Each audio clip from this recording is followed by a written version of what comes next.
The blade of my box cutter makes a distinct tearing sound as it slices through the heavy cardboard. It echoes in the quiet room. My mother sits on the sofa with her hands covering her mouth, struggling to draw a breath. My father stares at the floor, his face the color of wet cement. Neither of them speaks. I pull the blade back, fold it into my pocket, and reach into the box. I lift out a wooden dollhouse with a painted green roof. I set it gently on their expensive Persian rug. It feels like a strange thing to hold over someone's head. A toy, a memory.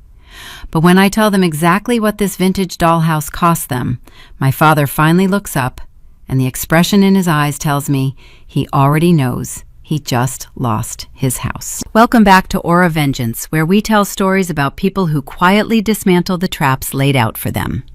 If you have ever returned home to find your loyalty used as a currency, you are in the right place. Drop a comment telling me your age and where you are listening from, and be sure to subscribe. To understand why I am standing in my parents' living room, dismantling their lives over a toy, we need to rewind exactly 72 hours. I am a military logistics officer. For the last 2 years, my world consisted of cargo manifests, supply chains, and sand. Central Kuwait teaches you to appreciate very simple things: air conditioning that works, silence, the idea of your own bed. I landed in Oklahoma on a surprise early leave, dragging a duffel bag up the driveway of the house I grew up in. I didn't call ahead. I wanted the boring comfort of walking into my old room and sleeping for a day. I turned the brass knob on my bedroom door. The air inside smelled like fresh paint and bleach. I stood in the doorway and let my duffel bag slide off my shoulder. It hit the hardwood with a heavy thud. My room was gone. Not rearranged, erased. The oak bed frame was missing. The bookshelf my grandfather built was missing. The plastic bins holding my pristine action figures, the meticulous photo albums dating back to the 3rd grade, the cedar chest where I kept my private letters, all vanished. The walls were painted a sterile, icy gray. A single velvet guest chair sat in the corner. They stripped my history down to the drywall. Most people would yell. They would march down the hall, wake their parents, and demand an explanation. But you do not survive in global logistics by reacting to the missing cargo. You track it. I stepped into the room. My boots clicked on the bare floor. I walked toward the closet, scanning the empty space, feeling a hollow ache settle behind my ribs. My family did not throw things away. My father complained about the price of gas and the cost of milk at every Sunday dinner. He threw nothing away. Near the baseboard, caught on a stray carpet tack, was a crumpled square of thermal paper. I knelt and picked it up. A printed FedEx freight label. The weight listed was 140 pounds. The shipping date was 3 weeks ago. The sender was Richard Hamilton, my father. The destination was a commercial address in Tulsa. I smoothed the creases out of the paper with my thumb. My parents had boxed up my childhood, weighed it, and shipped it out for cash while I was stationed 8,000 miles away. I did not wake them. I folded the label, slid it into my breast pocket, and closed the door. They wanted to treat my life like an inventory liquidation. Fine. I knew how to run an audit. The morning sun hit the hardwood hallway outside my door. I stood there for a long moment, wearing the same clothes I traveled in. My military training relies heavily on compartmentalization. You take a volatile situation, you put it in a box, and you deal with it when the environment is secure. My bedroom was gone. My history was shipped away. I filed that away in a dark, quiet place in my mind and walked downstairs to observe the people who did it. The smell of imported coffee and cured meats hit me before I reached the kitchen. My parents stood around the dining room island. They did not look like people who had spent the last 2 years complaining about inflation. The spread covering the quartz countertop belonged in a luxury hotel suite. There were platters of wild-caught smoked salmon, artisanal pastries resting on tiered silver trays, and crystal flutes filled with fresh orange juice and champagne. My mother, Susan, wore a silk blouse. My father, Richard, wore a pressed linen shirt. They turned when my boots sounded on the tile. Abigail. My mother rushed forward, holding her arms out. She wrapped me in a tight embrace that smelled of expensive perfume. "We thought we heard you come in late last night. Why did you not wake us?" I let her hold me. I kept my arms loose at my sides. "I was tired, Mom. I just wanted to sleep." My father clapped me on the shoulder. His smile was wide. Too wide. It reached his cheeks but stopped short of his eyes. "Look at you. Back from the desert. We are throwing a welcome home brunch. Jessica and Braden are on their way over right now." I looked at the table. A spread like this cost upward of $400. My father runs a local contracting business. Before my deployment, he spent 45 minutes on the phone with me, complaining about the rising cost of drywall screws. He drove a 10-year-old truck that needed a new transmission. He clipped coupons. Now he was pouring high-end champagne on a random Tuesday morning. I poured myself a glass of plain tap water from the sink and took a seat on the leather bar stool. "Mom," I said, keeping my voice entirely flat, "I noticed my room looks a little different." My mother did not flinch. She picked up a silver pair of tongs and began arranging pastries. "Oh, sweetheart, yes. We meant to tell you. We decided to do some decluttering. You have been gone so long and the house was just gathering dust. We donated all those old childish things to a local charity drive. A church in the next county over was collecting toys for underprivileged families. We figured you would want your old room to feel more like a mature guest space anyway." My father nodded, taking a sip of his drink. "Kids outgrow things, Abby. It was time to clear the deck." I took a slow sip of my water. I felt the crisp edge of the FedEx freight label resting inside my breast pocket, the label that detailed a 140-pound overnight shipment to a vintage broker in Tulsa. My parents were looking right into my eyes, constructing a heartwarming narrative about underprivileged children, while the tracking number for their lie burned against my ribs. "That was generous of you," I replied. "Which church?" My mother waved her hand, a practiced gesture of dismissal. "Oh, one of the ones down past the interstate." Richard handled the drop-off. The front door opened before I could press further. My younger sister Jessica walked in, followed closely by her fiancé Braden. Jessica looked like she had just stepped out of a bridal magazine catalog. She wore a tailored white sundress and carried a designer handbag that retailed for $3,000. Braden walked behind her. He wore loafers and a watch that caught the kitchen light. He had the slick, polished demeanor of a man who enjoyed spending money he did not earn. "Abby." Jessica shrieked, running over to hug me. She thrust her left hand forward so the engagement ring would catch my attention. "Look, we finally set the date." "Congratulations, Jess," I said. Braden gave me a crisp nod. "Good to see you back stateside, Abigail." Jessica bypassed the pastries and reached straight for the champagne. "It has been a nightmare planning this thing. We are doing it at the Oak Ridge Country Club. 500 guests. Do you know how hard it is to source imported white peonies in the middle of summer? The florist alone is costing us more than my first car." But Braden and I just could not settle for the local banquet hall. I looked at my father. Oak Ridge Country Club required a $50,000 deposit just to secure a weekend date. "Your old man is taking care of his girls," my father said, catching my gaze. He puffed his chest out. "Business investments are finally paying off. I told you I would strike gold eventually. We are giving your sister the wedding she deserves." My mother beamed. "And that is the other reason we cleared out your room, Abby. Jessica has so many registry gifts arriving soon. Crystal vases, imported linens, kitchen appliances. We needed a secure staging area to store everything until they move into their new house. Your old room was the perfect size once we got rid of the clutter." I sat there on the stool and let the math run through my head. I manage global supply chains. I track multi-million-dollar cargo loads across hostile territories. My brain is wired to find the discrepancy in the ledger. My father had not secured a commercial contracting bid in 18 months. My mother worked 15 hours a week at a local boutique. Yet they were hosting a 6-figure wedding. They were buying $3,000 handbags. They were drinking premium champagne on a Tuesday. And to make room for the spoils of this sudden, mysterious wealth, they had boxed up the only things in this world I truly cared about and shipped them away for cash. The pieces did not fit. The vintage toys were valuable, yes. The pristine action figures and the dollhouse could fetch a few $1,000s from the right buyer. But a few $1,000s does not fund a country club wedding. It does not buy imported peonies for 500 guests. My childhood memories were a drop in the bucket compared to the cash flooding through this house. So where was the money coming from? Jessica held up her glass. To the bride, she announced, waiting for everyone to clink their flutes. I raised my glass of tap water. I touched the rim to her crystal flute. I looked at the diamond on her finger, then at my father's forced smile, and finally at my mother's nervous eyes.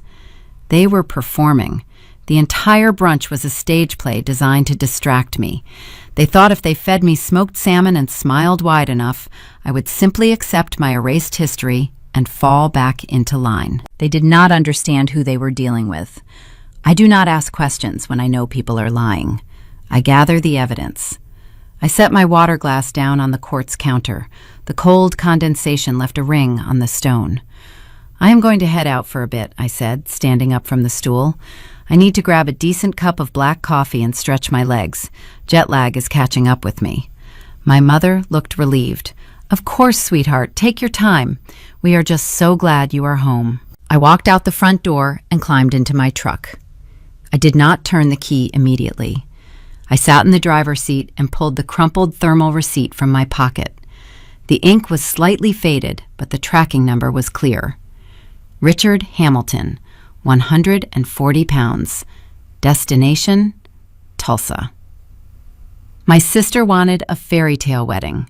My father wanted to play the wealthy patriarch. My mother wanted the country club status. They built a beautiful, expensive house of cards while I was away. I pulled my laptop from my duffel bag and set it on the passenger seat. It was time to find out exactly whose foundation they stole to build it. I pulled my truck into the parking lot of a roadside diner a few miles from my parents' subdivision. It was a Tuesday morning, meaning the place was practically deserted. The bell above the glass door chimed a dull note. I took a booth in the far back corner, sitting with my back against the wall so I could monitor the entrance. It is a habit you pick up overseas and never really put down. A waitress wearing a faded pink apron walked over, poured a mug of black coffee, and left without offering a menu. She read my posture perfectly. I did not want food. I wanted a quiet perimeter. I pulled my laptop from my canvas messenger bag and flipped the screen open.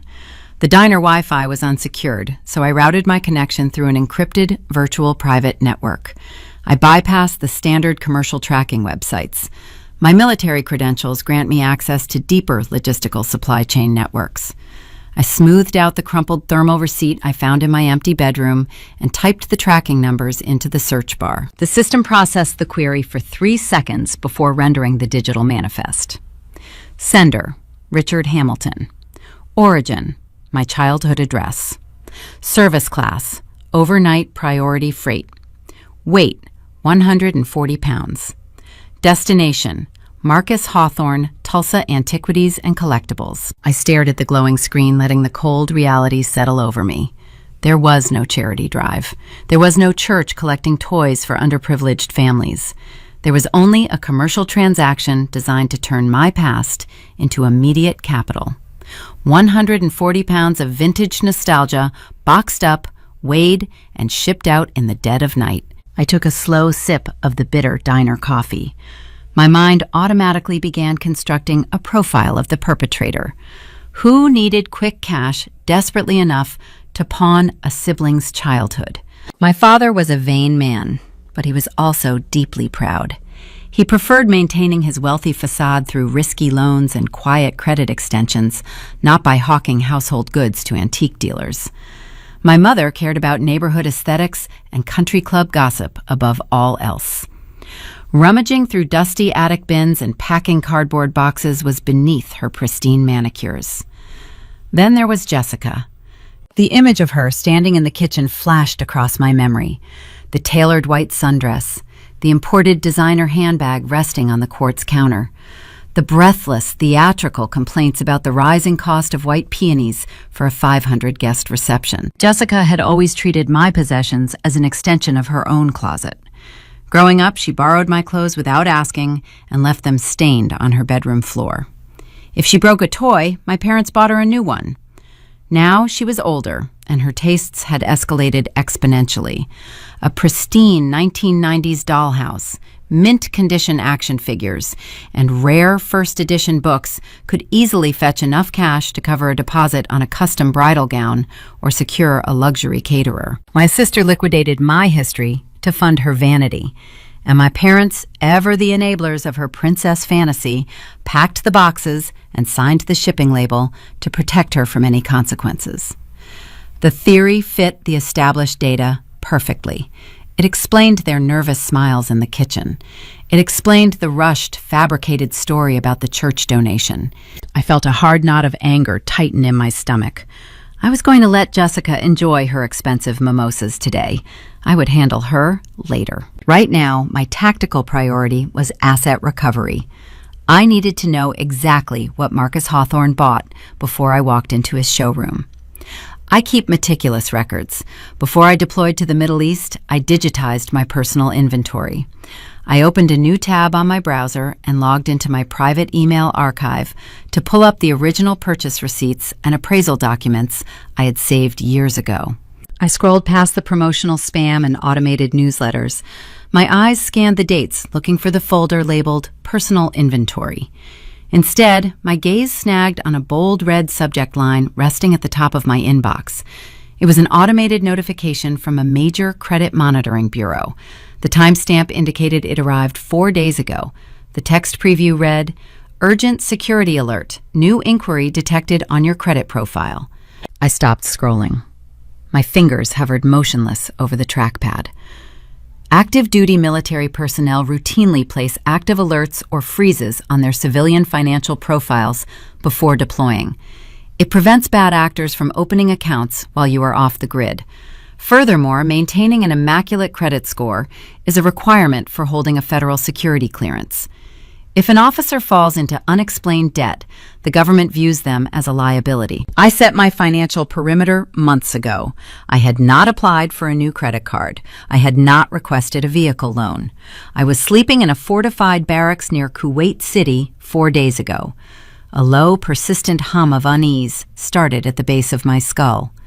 A credit alert meant someone was testing the locks on my financial identity. It was a digital tripwire. I considered clicking the link. I considered diving into the encrypted portal to trace the origin of the inquiry. But my logistics training reminded me to triage the immediate bleeding first. The financial alert was a digital ghost. It could be an error, a delayed report, or a generic marketing sweep. The vintage collectibles, however, were physical assets sitting in a retail showroom in Tulsa, vulnerable to being sold to walk-in customers at any given minute.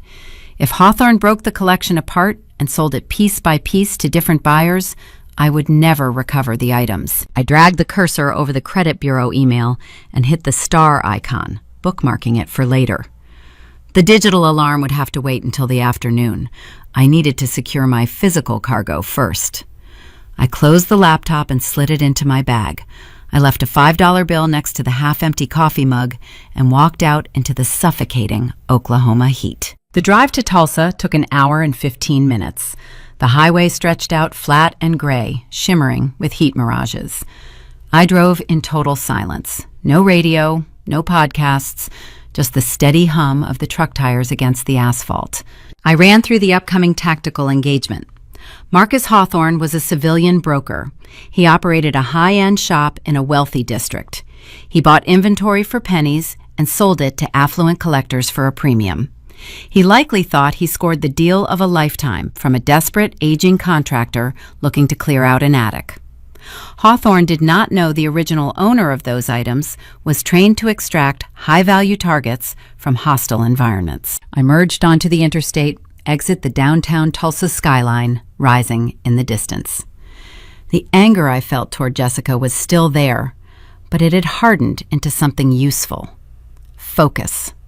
My family thought they could erase me. They thought I would stay quiet and absorb the loss to keep the peace. They gambled on my silence. I parked my truck across the street from a boutique storefront with gold leaf lettering on the window, Marcus Antiquities and Collectibles. The window displays featured mid-century modern furniture and pristine vintage memorabilia. I stepped out of the truck, the heat radiating off the pavement. I adjusted the collar of my jacket. I was about to walk into a civilian retail shop and conduct an interrogation. The stranger behind that glass door was holding the pieces of my past, and I was not leaving until I found out exactly how cheap my family thought I was. The brass bell above the heavy glass door announced my arrival. The interior of Marcus Antiquities and Collectibles smelled of lemon oil polish and aged paper. Sunlight filtered through the front display windows, illuminating dust motes suspended in the quiet air. The showroom floor was curated with deliberate precision. Mid-century lounge chairs restored mechanical typewriters, and glass display cases housing pristine pop culture artifacts. It was not a dusty thrift store. It was a high-end gallery for people who bought nostalgia at a premium. Behind a polished mahogany counter stood a man in his late 40s wearing a fitted vest and a silk pocket square. He was using a microfiber cloth to polish a vintage camera lens. He looked up, expecting an affluent tourist or an eccentric interior designer. He saw me instead. I do not blend into luxury retail environments. 2 years of navigating supply depots in the desert strips the softness away from your posture. I walked directly to the counter. I did not browse the displays. I did not offer a polite greeting. I stopped exactly 2 feet from the mahogany surface, rested both hands flat on the glass top, and looked directly into his eyes. "May I help you, miss?" he asked. His tone was professional, but his grip on the microfiber cloth tightened. He sensed the atmospheric shift in the room immediately. "Are you Marcus Hawthorne?" I asked. My voice was level, devoid of any conversational inflection. "I am," he replied, setting the camera lens down carefully. "What can I do for you today?" "Are you looking for an appraisal?" I reached into my breast pocket and retrieved the crumpled thermal receipt. I unfolded it with slow, deliberate motions and slid it across the polished wood counter. It came to a stop just inches from his manicured hand. "I am here to audit an inbound shipment," I said. "Tracking number ends in 047. Arrived from Richard Hamilton exactly 3 weeks ago. 140 pounds of vintage toys, action figures, a wooden dollhouse, and personal photograph albums." Marcus glanced down at the paper. His professional retail smile evaporated. The sudden tension in his jaw told me he recognized the name instantly. He took a half step back from the counter, putting a few extra inches of mahogany between us. "I am sorry, miss, but our acquisition records are strictly confidential. We do not disclose the details of private seller transactions to third parties. If you have an issue with Mr. Hamilton, I suggest you take it up with him directly." I leaned forward. I did not raise my voice. When you need to establish absolute authority in a room, volume is a weakness. Stillness is a weapon. "Mr. Hawthorne," I said, enunciating every syllable, "I am an active duty logistics officer for the United States military. I hold a federal security clearance. The items you purchased from Richard Hamilton belong exclusively to me. They were liquidated without my legal consent while I was deployed in a combat zone.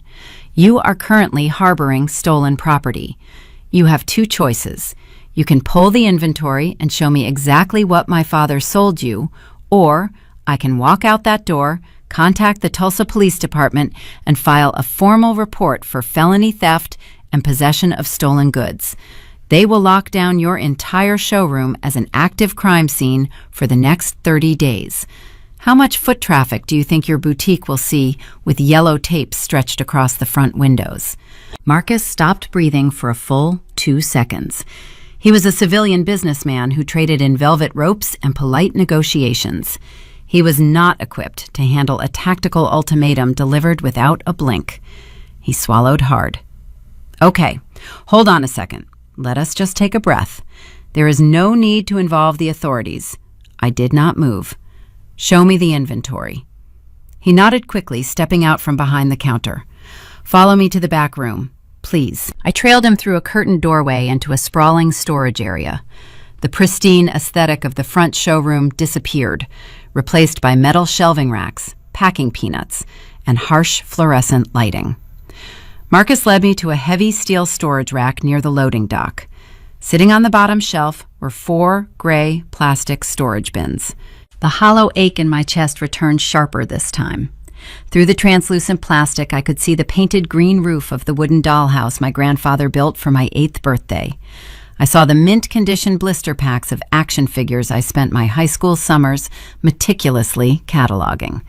And there, shoved carelessly down the side of the bin, crushing the delicate bindings, were the leather-bound photo albums holding the only existing pictures of my childhood. My history stripped of all sentiment, reduced to retail merchandise. Marcus hovered nervously near the shelving unit, wringing his hands. "I had no idea they belonged to you," he offered, his voice defensive. "Your father presented himself as the sole owner. He told me he was downsizing, emptying the attic. I ran a standard lien check on the lot, and it came back clean. I bought them in good faith." "How much did he sell them for?" I asked, my gaze locked on the crushed photo albums. Marcus hesitated. "Again, that is a private matter." "How much?" $4,000, he whispered, looking at his expensive loafers. He insisted on a cash transaction. No wire transfers, no cashier checks, just untraceable paper currency. I felt a cold wave wash over my skin. $4,000. I kept detailed spreadsheets of this collection before I deployed. The market value of the action figures alone was north of $12,000. The entire lot, properly appraised, was worth $20,000 on the conservative end. My father was a seasoned negotiator. He spent 30 years arguing commercial construction bids down to the penny. He understood asset valuation. He knew exactly what this collection was worth.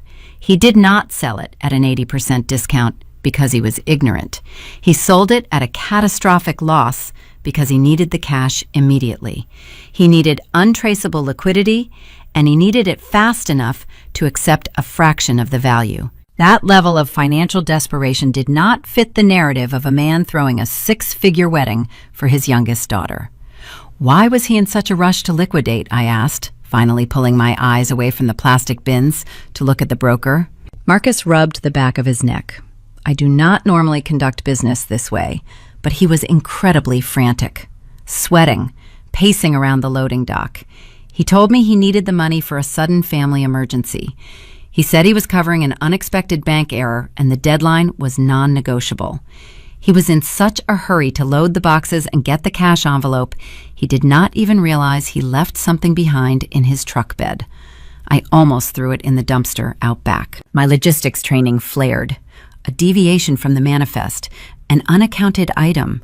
What did he leave behind? I asked. Marcus walked over to a nearby folding table serving as a packing station. He reached underneath and pulled out a heavy, dark object. He carried it over and held it out to me. It was a hollowed-out, vintage encyclopedia. The faux leather cover was dark green, embossed with gold lettering. It looked exactly like the antique literary sets displayed in the front showroom, but the weight was entirely wrong. It was too dense. The center had been professionally carved out to create a hidden internal compartment. I reached out and took the heavy book from his hands. The faux leather felt cool against my palms. He must have tossed it into the truck bed along with the plastic bins during his rush to clear out the attic. Marcus explained, pointing at the false binding. By the time I noticed it sitting out by the loading dock, his truck was already peeling out of the parking lot. I opened it to see if it contained any certificates of authenticity for the toys. It did not. I figured it was just some personal junk he swept up by accident. You can take it. I have no use for it. I did not open the book in front of him. A tactical operative never exposes unseen intel in front of an unsecured civilian. I tucked the heavy volume firmly under my arm. I am placing a verbal embargo on this inventory, I told Marcus, gesturing to the gray plastic bins. You will not list, display, or sell a single item from this lot. I will return to repurchase my property at the exact price you paid for it. If I find out a single photo album is missing, you will be answering questions in a federal courtroom." Marcus nodded furiously. "Absolutely. The bins stay right here on this shelf. Nobody touches them." I turned and walked back through the curtain, crossing the pristine showroom floor without looking back. The brass bell chimed as I pushed through the heavy glass door, stepping back out into the blistering Oklahoma heat. I crossed the asphalt, unlocked my truck, and climbed into the driver's seat. I locked the doors immediately. The interior of the cab was stifling. Sweat beaded on my forehead, but my hands were freezing cold. I placed the hollowed-out vintage encyclopedia on my lap. My father was frantic, sweating, desperate for untraceable cash to cover a bank error, and he accidentally swept this book into a pile of merchandise. I unclasped the small brass latch on the side of the faux pages. I took a deep breath, flipped the heavy cover open, and looked inside the hidden compartment to see exactly what my father thought he had buried in the attic. The interior of the truck cab felt like a furnace. The Oklahoma sun beat down through the windshield, baking the dashboard. But I did not turn the key to start the air conditioning. I needed the absolute silence. I sat rigid in the driver's seat, the faux leather encyclopedia resting heavily across my thighs. The brass latch had clicked open with a sharp metallic sound. I folded the rigid cover back. The carved-out cavity was lined with cheap black felt. Resting on top was a standard wire-bound spiral notebook, the kind you buy for $1 at a grocery store before the school year starts. I lifted it out. The cardboard cover was bent. I flipped it open to the first page. Rows of blue ink stared back at me. Abigail Hamilton. Abigail Grace Hamilton. A G. Hamilton. Line after line covering the entire page. The first few attempts were shaky and hesitant, the loops of the cursive letters uneven and forced. But as my eyes tracked further down the ruled lines, the penmanship grew smoother, more confident. By the third page, the signature was nearly indistinguishable from my own. I pulled my military identification card from my wallet and held it next to the notebook. The angle of the capital A, the sharp, truncated hook at the end of the lowercase n. The signature on the third page of the spiral notebook was a perfect, deliberate replica of my legal endorsement. My lungs tightened. The air in the cab suddenly felt thin and inadequate. My father was a commercial contractor. He spent decades sketching blueprints and signing municipal permits. He possessed the fine motor control required to draft architectural lines. He used those steady hands, the same hands that taught me how to ride a bicycle, to meticulously practice stealing my identity while I was sleeping in a fortified barracks 8,000 miles away. I set the spiral notebook on the passenger seat. My hands felt detached from my body. I reached back into the hollowed compartment of the encyclopedia.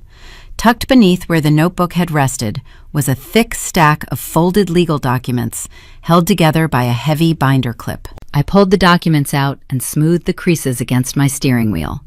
The header logo belonged to the regional bank my family had used since I was a teenager. The bold black text at the top of the first page read, "Home Equity Line of Credit Application." I scanned the logistics of the document. The property listed as collateral was the house I grew up in. The primary applicants were Richard and Susan Hamilton, but it was the secondary applicants section that made my blood run cold. Guarantor, Abigail Grace Hamilton. The requested credit limit was $85,000. I turned to the final page of the application draft. There, resting on the designated guarantor line, was the perfect, practiced forgery of my signature. It was executed in dark blue ink. Beside it was a printed timestamp indicating the document had been drafted exactly 4 weeks ago. The architecture of the crime assembled itself in my mind with terrifying clarity. My father's contracting business was failing. My mother refused to abandon her affluent country club lifestyle. And my younger sister Jessica demanded a lavish, 6-figure wedding featuring imported peonies and premium champagne. The family needed a massive influx of capital. Their own credit was likely exhausted. tapped out by years of maintaining a wealthy facade they could no longer afford. But my credit profile was pristine. I had zero civilian debt, a steady military income, and a spotless financial history maintained to protect my federal security clearance.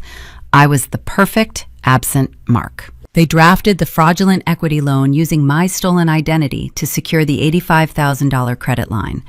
But bank loans, especially property equity lines, require significant upfront capital to finalize. Origination fees, appraisal costs, title search expenses, escrow requirements. To close an $85,000 loan, they needed several $1,000s in untraceable liquid cash just to process the paperwork. They did not have it, so they went up to the attic. They did not sell my vintage toys and pristine photo albums because they wanted to clear out space for wedding registry gifts. They sold my childhood history to Marcus Hawthorne at a catastrophic 80% loss because they desperately needed the $4,000 in cash to cover the closing costs of a federal financial crime committed against their own daughter. They liquidated my past to fund the theft of my future.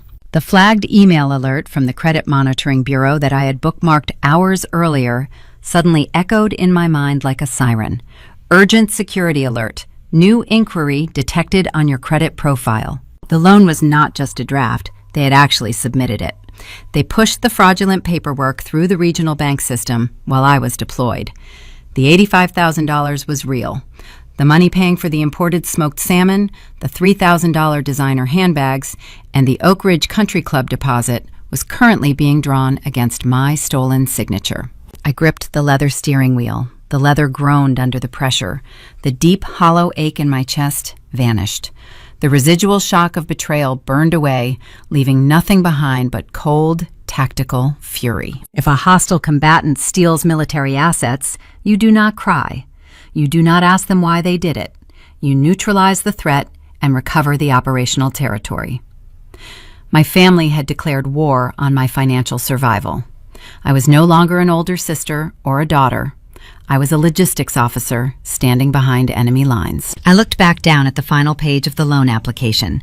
A bank does not simply accept a high-value loan document with a secondary guarantor signature unless that signature is legally verified. You cannot just slide a forged piece of paper across a teller desk and walk away with $85,000. The document required authentication. I traced my finger along the bottom edge of the paper, moving past my forged signature.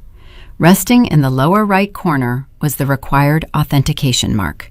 It was an official state notary seal, stamped in black ink, verifying that Abigail Grace Hamilton had presented government identification and signed the document in person. I leaned closer to the steering wheel, squinting against the harsh glare of the sun through the windshield. I needed to see the name of the corrupt notary public my father had bribed to rubber stamp this federal felony. I read the small block letters engraved inside the circular black seal.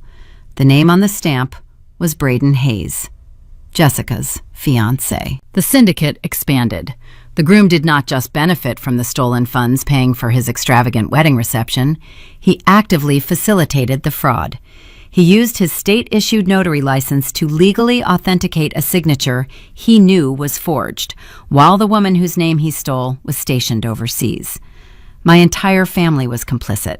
The rot went straight down to the foundation. I reached into the hollowed compartment of the encyclopedia one last time. My fingers brushed against a small, hard object wedged into the corner of the felt lining. I pulled it out. It was the physical rubber notary stamp. Braden Hayes, Notary Public, State of Oklahoma. Braden was arrogant.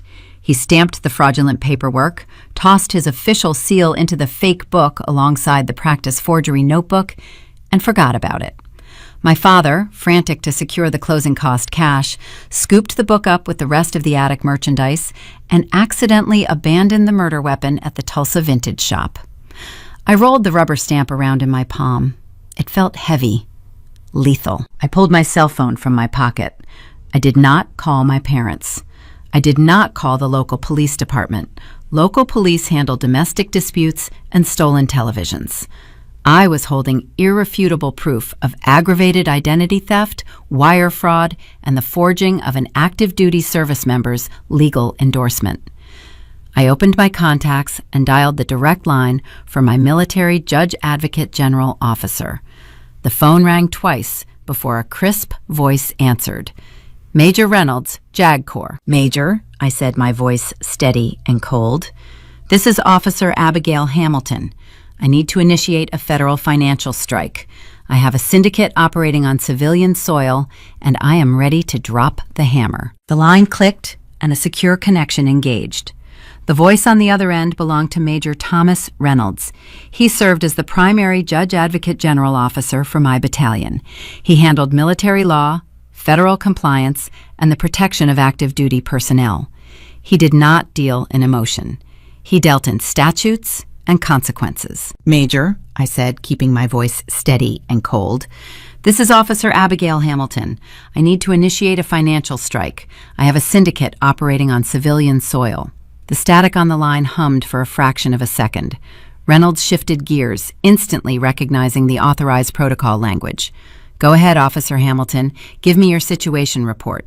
I sat in the sweltering cab of my truck and delivered the intelligence. I kept the narrative clinical. I detailed the $85,000 home equity line of credit. I described the practice forgery notebook hidden inside the hollowed faux encyclopedia. I provided the exact timestamp printed on the draft application. Then I relayed the specific name engraved on the state notary seal, Braden Hayes. Reynolds typed rapidly on his keyboard. The sharp clatter of plastic keys echoed through the speaker. I am pulling your deployment logs right now, Hamilton. I watched a drop of sweat roll down the inside of my windshield. I already know what the logs say, Major. Reynolds stopped typing. You were stationed at Camp Arifjan on the date this document was notarized. You were physically located in a secure bunker in Kuwait. You have an ironclad federal alibi. The signature is a verified forgery. I ran my thumb over the rubber die of the notary seal resting in my palm. The entire operation is a closed loop, I explained. My father, Richard Hamilton, is the primary beneficiary. My mother, Susan Hamilton, is the co-applicant. They lack the liquid capital to secure the loan. They pawned my personal property to cover the origination fees. My sister Jessica is the recipient of the laundered funds, using the money to finance an extravagant country club wedding. And her fiancé, Braden Hayes, used his state-issued license to authenticate the fraudulent signature. Reynolds let out a slow breath. He recognized the architecture of the crime. This is not a misunderstanding, Hamilton. This is aggravated identity theft. It constitutes federal wire fraud because the banking institution transfers funds across state lines. Furthermore, forging a legal endorsement belonging to an active duty service member triggers severe penalties under the Service Members Civil Relief Act. I understand the parameters, Major. Braden Hayes just threw his life into an incinerator. Reynolds noted, his tone devoid of pity. A state commission notary authenticating a forged document for a family member to secure a high-value loan is a fast track to a federal penitentiary. I considered Braden for a moment. He sold commercial real estate. He wore tailored Italian suits and drove a leased luxury sedan. He desperately needed the Oak Ridge Country Club wedding to network with high-net-worth clients. The reception was not a celebration of his relationship with my sister. It was a calculated networking event. He needed the optics of wealth to attract lucrative investors. Jessica was his entry ticket into local high society. But my father was broke. Braden provided the key to the vault by stamping that forged document. Their greed possessed a dark, fascinating synergy. My sister wanted a fairy tale. Her fiancé wanted a business convention. My parents wanted the illusion of success. They formed a parasitic ecosystem, and they decided my pristine credit profile was the perfect host. I can dispatch agents from the Regional Federal Bureau of Investigation field office right now, Reynolds offered. They can be at your parents' residence within the hour. We can secure the premises and confiscate all financial records. I looked at the spiral notebook resting on the passenger seat. I thought about the blue ink loops, the practiced repetition of my name. A police cruiser pulling into their driveway gave them an immediate target to fight against. It gave them a chance to panic, destroy evidence, and spin a victim narrative for the neighborhood. I did not want a loud, messy confrontation. I wanted a systemic, structural collapse. Negative major, I replied. Do not contact local or federal law enforcement yet. Hamilton, this is an active crime scene. They are operating under the assumption that their supply lines are secure, I explained, leaning back against the headrest. They believe I am ignorant of the transaction. If we send badges to the front door, they will close ranks and hire defense attorneys. I want to sever their financial oxygen while they are in the middle of spending it.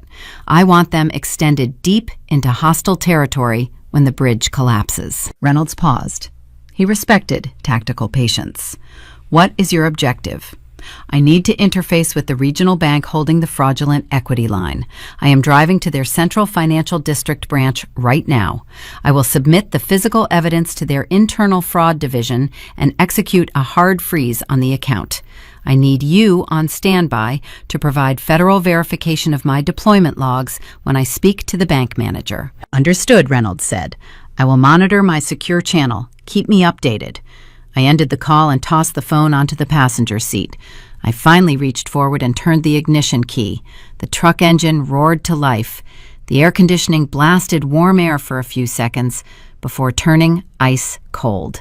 I let the frigid breeze hit my face, lowering my core temperature, sharpening my focus. I gathered the scattered intelligence resting around the cab, the spiral notebook, the draft application, the heavy rubber seal, the faux encyclopedia.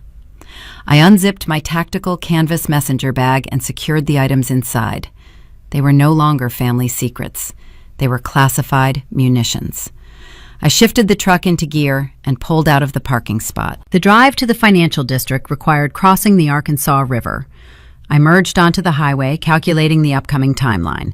Jessica scheduled her lavish bridal shower for tomorrow afternoon at the country club. She expected champagne towers and custom catering. The vendors required payment upon delivery. My mother intended to use a debit card tethered directly to the stolen equity line. If I walked into the bank today and initiated standard fraud protocols, the automated system would immediately generate an email alert to the primary account holders. My father would receive a notification on his phone before I even left the bank lobby. He would have time to cancel the caterers, formulate an excuse, and mitigate the public humiliation. I could not allow that. I needed the bank to freeze the capital, but I required them to implement a silent lockdown. The financial institution had to sever the funds without triggering the automated warning system. I needed my family to walk into that country club tomorrow believing their stolen wealth was intact. Convincing a highly regulated regional bank to deviate from their automated compliance protocols is incredibly difficult. Bank managers are trained to follow rigid software procedures. They do not like manual overrides. They avoid tactical delays. I navigated the highway off-ramp to the glass and steel towers of the banking district rising in front of me. I checked my reflection in the rearview mirror. My posture was rigid. My eyes were cold. The dutiful daughter who returned to Oklahoma to sleep in her childhood bed was gone. I was a logistics officer preparing to breach a fortified corporate structure. I pulled into the polished concrete parking garage beneath the central bank headquarters. The real challenge was not proving the forgery. The evidence was irrefutable. The challenge was finding a corporate officer willing to bend federal compliance rules and keep the trap hidden until the exact moment I needed it to snap shut. The glass doors of the Central Regional Bank headquarters slid open with a soft mechanical sigh. The lobby air conditioning hit my face, smelling of ozone and polished granite. The environment was designed to project stability and trust. Vaulted ceilings, quiet tellers, and rows of pristine mahogany desks. It was an ecosystem built on the assumption that the people handling the paperwork were honest. I bypassed the velvet ropes guiding retail customers toward the teller windows. I walked directly to the elevated reception podium. A young woman wearing a corporate name badge looked up from her monitor. "I need to speak with the Regional Director of Fraud Prevention," I said, keeping my tone measured but firm. "It pertains to a compromised high-value equity line and felony identity theft." The receptionist blinked. Her hands hovered over her keyboard. "Do you have an appointment, ma'am? The director usually requires scheduled consultations for account disputes." I placed my military identification card on the polished counter. "I am Officer Abigail Hamilton. The dispute involves an $85,000 fraudulent loan processed through this specific branch while I was deployed overseas. You have 60 seconds to get a director out here before I contact the Federal Banking Commission and report this institution for facilitating a syndicate operation." She stared at my identification card, then at my eyes.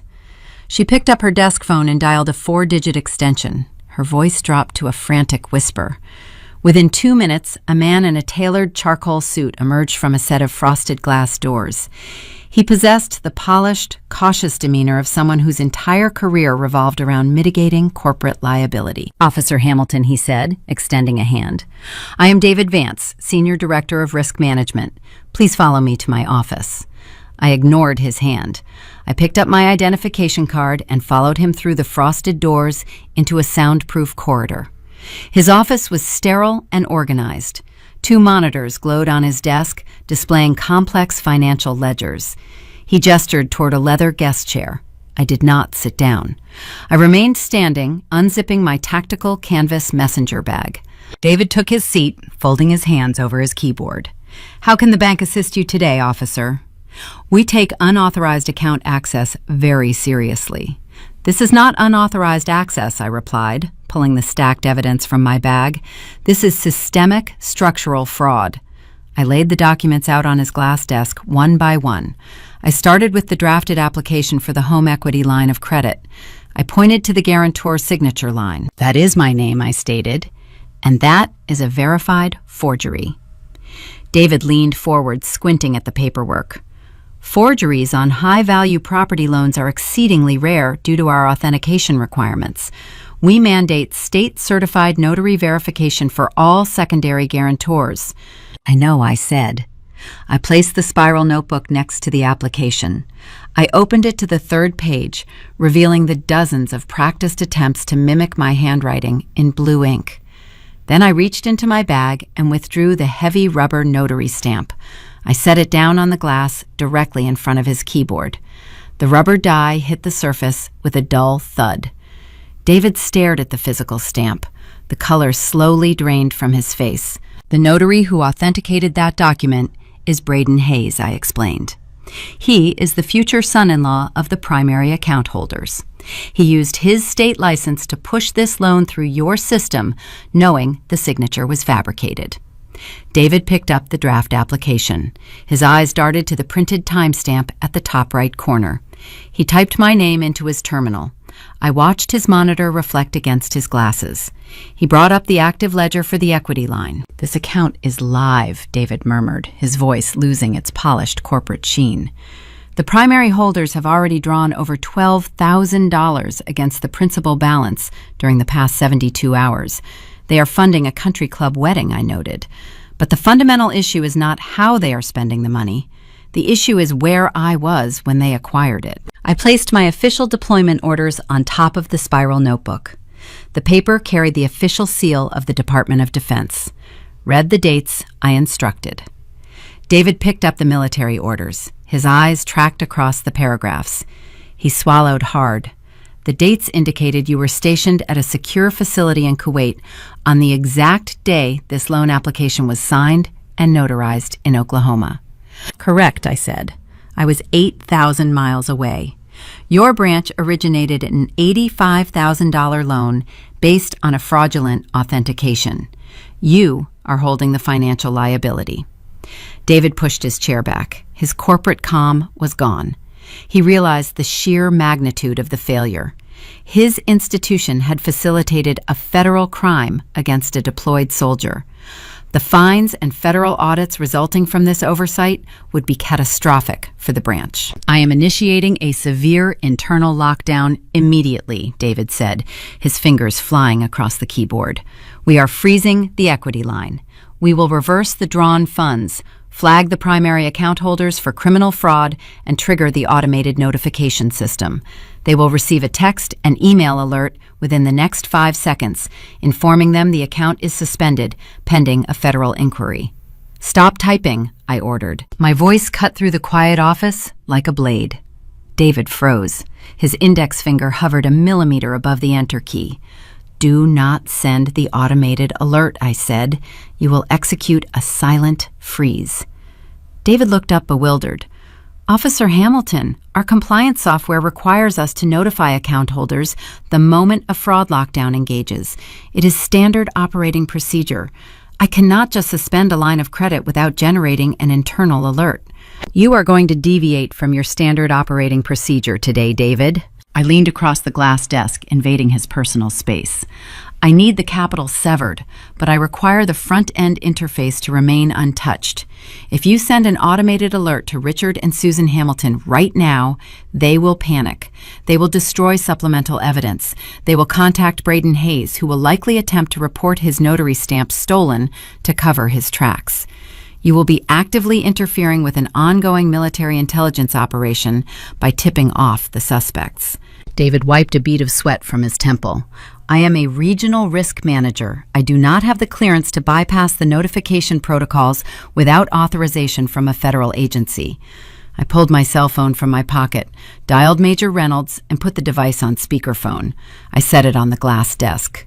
"Major Reynolds," I said, "you are on speaker with David Vance, Senior Director of Risk Management." The Major possessed a voice that commanded immediate compliance. "Mr. Vance, this is Major Thomas Reynolds, Judge Advocate General Corps. Officer Hamilton is currently securing evidence in a multi-jurisdictional fraud investigation. If your institution triggers an automated warning that alerts the suspects to our operational presence, you will be cited for obstruction of a federal inquiry. You will implement a silent freeze on the ledger. Do you understand these instructions?" David stared at the phone. "Yes, sir, I understand. Execute the lockdown," Reynolds commanded. The line went dead. David exhaled a shaky breath.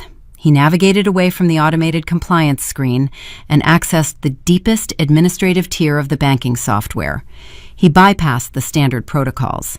He severed the outbound cash flow while keeping the visual facade of the account intact. "The freeze is active." David confirmed, his hands trembling slightly. "The equity line is dead. However, if they check their mobile banking application, the available balance will still display the remaining $73,000. They will not know the funds are restricted until they attempt to execute a transaction and the merchant terminal denies the request." "How long can you maintain the silent hold before the system forces a notification?" I asked. 48 hours, David replied. "After 2 days, the overnight batch processing will automatically reconcile the ledger and dispatch a mandatory postal letter and email. I cannot stop the Friday morning reconciliation." 48 hours is plenty of time, I said. I gathered my evidence. The notebook, the notary stamp, the deployment orders. I zipped them back into my canvas bag. I did not thank him. He was merely a logistical checkpoint in a much larger campaign. I walked out of the sterile office, navigated the marble lobby, and pushed through the heavy glass doors into the fading afternoon sunlight. The heat of the day was breaking, replaced by the warm, stagnant air of an Oklahoma evening. I stood on the sidewalk and looked toward the horizon. My family was sitting in their pristine living room right now. They were likely discussing flower arrangements, catering menus, and seating charts. They felt secure. They felt wealthy. They believed the foundation they stole from me was strong enough to hold the weight of their vanity. Tomorrow afternoon, my mother would walk into the Oak Ridge Country Club. She would smile at her affluent friends. She would order premium champagne and luxury appetizers. She would reach into her designer handbag, pull out a piece of plastic tethered to a dead ledger, and hand it to a waiter. The trap was fully armed. The bridge was rigged to collapse. All I had to do was show up to the bridal shower, sit quietly in the corner, and watch what happens when the cards decline. The valet attendant at the Oak Ridge Country Club hesitated for a fraction of a second when I pulled my dusty pickup truck into the circular driveway. He was accustomed to parking imported sedans and polished luxury SUVs. He looked at my faded paint job, then at my simple gray slacks and flat shoes, trying to calculate if I belonged there.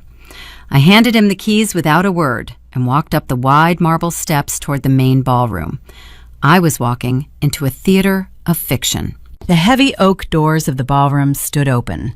The air inside hit me with the overwhelming scent of imported white peonies and roasted shallots. 50 women in pastel dresses filled the space, their voices blending into a continuous, high-pitched hum. Crystal chandeliers hung from the vaulted ceiling, casting a warm glow over round tables draped in heavy silk linens. A string quartet played softly in the corner. Everything in the room was designed to project generational wealth, and every single pedal, every hors d'oeuvre, every note played by the cellist was currently being financed by my stolen signature. I navigated the edge of the room, avoiding the clusters of gossiping guests. I found the beverage station, poured myself a glass of plain iced water, and took up a defensive position near a marble pillar. A tactical operative never stands in the center of the room. You stand on the perimeter, you watch the exits, you observe the target. My mother held court near a towering, tiered display of custom cupcakes. She wore a tailored lavender dress that looked brand new. A group of affluent women surrounded her, nodding eagerly as she spoke. I took a slow sip of my water. I could hear snippets of her conversation carrying over the string quartet. Richard has just been so busy with his commercial developments lately, my mother said, waving a manicured hand. The real estate market is booming, and his latest investment portfolio is yielding incredible dividends. We decided Jessica deserved a celebration that truly reflected our gratitude for this season of plenty. The women murmured their approval. One of them touched my mother's arm, admiring a tennis bracelet that sparkled under the chandelier. My mother possessed a unique talent for self-deception. She spent my entire childhood clipping grocery coupons and stretching leftover casseroles, all while telling the neighbors we were skipping a summer vacation because we preferred the quiet of our own backyard. She always craved this specific brand of high society validation. Now she was standing in the center of it, wearing stolen jewels, entirely convinced she had finally arrived. I scanned the room for the bride. Jessica sat at a long table draped in white satin, surrounded by a mountain of wrapped boxes and premium gift bags. She was tearing through the wrapping paper with frantic, practiced enthusiasm. "Oh my God, a crystal decanter!" Jessica shrieked, holding up a heavy glass bottle for the photographer hired to document the shower. "Thank you so much, Aunt Linda. It will look perfect in the new dining room." Braden stood behind her chair. He wore a crisp navy blazer, sipping a cocktail, looking every bit the successful young executive. He smiled for the camera, playing the role of the devoted groom. I looked at his hands resting on the back of Jessica's chair.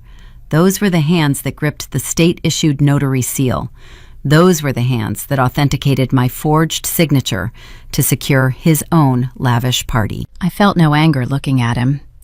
Anger is an unpredictable emotion. It makes you reckless.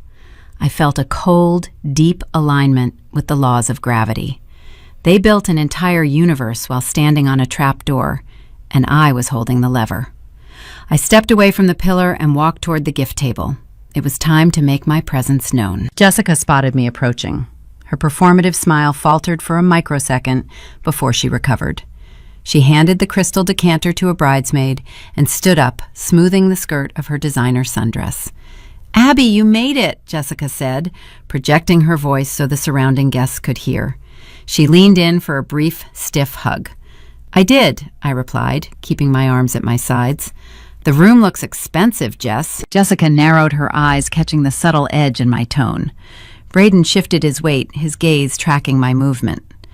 "Well, Daddy wanted to make sure everything was perfect," Jessica said, her tone dripping with entitlement. "We only get married once. You know how it is." "Or, well, maybe you do not," she offered a patronizing smile. I just looked at her. Jessica crossed her arms. "Did you bring my card? Mom said you were keeping it simple since you just got back from the desert, but I figured you must be sitting on a gold mine out there. You do not pay rent. You do not buy clothes. You have been hoarding money in the sand for 2 years. We are expecting a substantial contribution to the honeymoon fund." I stared at her perfectly contoured face. She felt no shame demanding cash from the sister whose childhood she just sold to an antique dealer. Her greed was a bottomless well. She truly believed the universe existed to fund her desires. "I brought exactly what you deserve," I said, keeping my voice flat. Jessica smirked, interpreting my response as submission. "Good. Just put it in the silver lockbox by the entrance. Braden and I are reviewing the contributions tonight." I nodded slowly. "Enjoy the party, Jessica." I turned and walked back to my perimeter position near the marble pillar. I lifted my water glass. The condensation chilled my palm. I settled in to wait. Dramatic irony is a rare and beautiful thing to witness in real time. It is the distinct sensation of knowing a train is going to derail while watching the passengers cheer for the speed.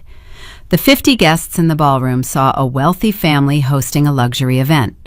My mother saw her social ascension. Jessica saw her fairy tale.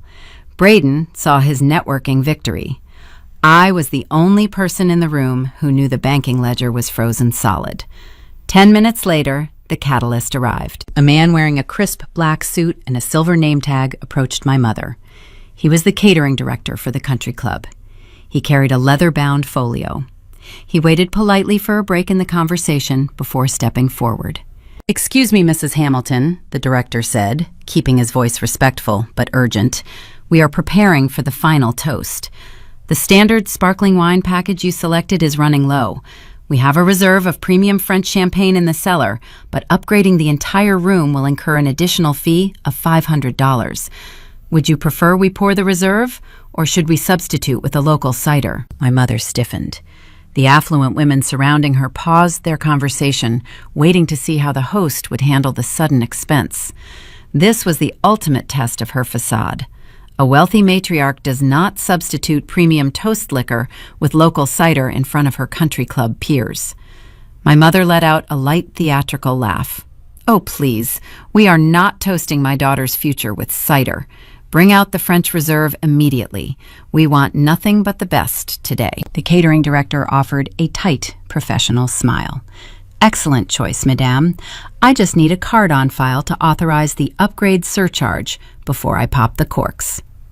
My mother did not hesitate. She turned to the designer handbag resting on the chair behind her. She reached inside and pulled out a sleek, metallic rewards credit card. It was the specific card tethered directly to the home equity line of credit, the card drawing from the $85,000 fraudulent loan. She held the plastic out with 2 fingers, a gesture of supreme confidence. "Put the surcharge on this," she instructed loud enough for the entire circle to hear. "And keep a tab open in case anyone needs a specialty cocktail before the afternoon is over." "Certainly, madam," the director said. He took the metallic card, placed it inside his leather folio, and turned toward the service corridor. I watched him walk away. Every step he took toward the point-of-sale terminal felt loud in my ears, a steady drumbeat beneath the music of the string quartet. My mother resumed her conversation, laughing at a joke one of the women made. Jessica opened another gift. Braden sipped his drink. They were oblivious to the invisible countdown echoing through the ballroom. I leaned my shoulder against the cold marble pillar. I took another slow sip of my plain iced water. The trap was sprung. The bridge was gone. Now I just had to wait for the catering director to walk back into the room and hand my mother the pieces. The string quartet transitioned into a bright, upbeat tempo. The 50 guests in the ballroom hummed with the specific energy of a successful high society event. My mother stood near the cupcake tower, basking in the glow of her peers' validation.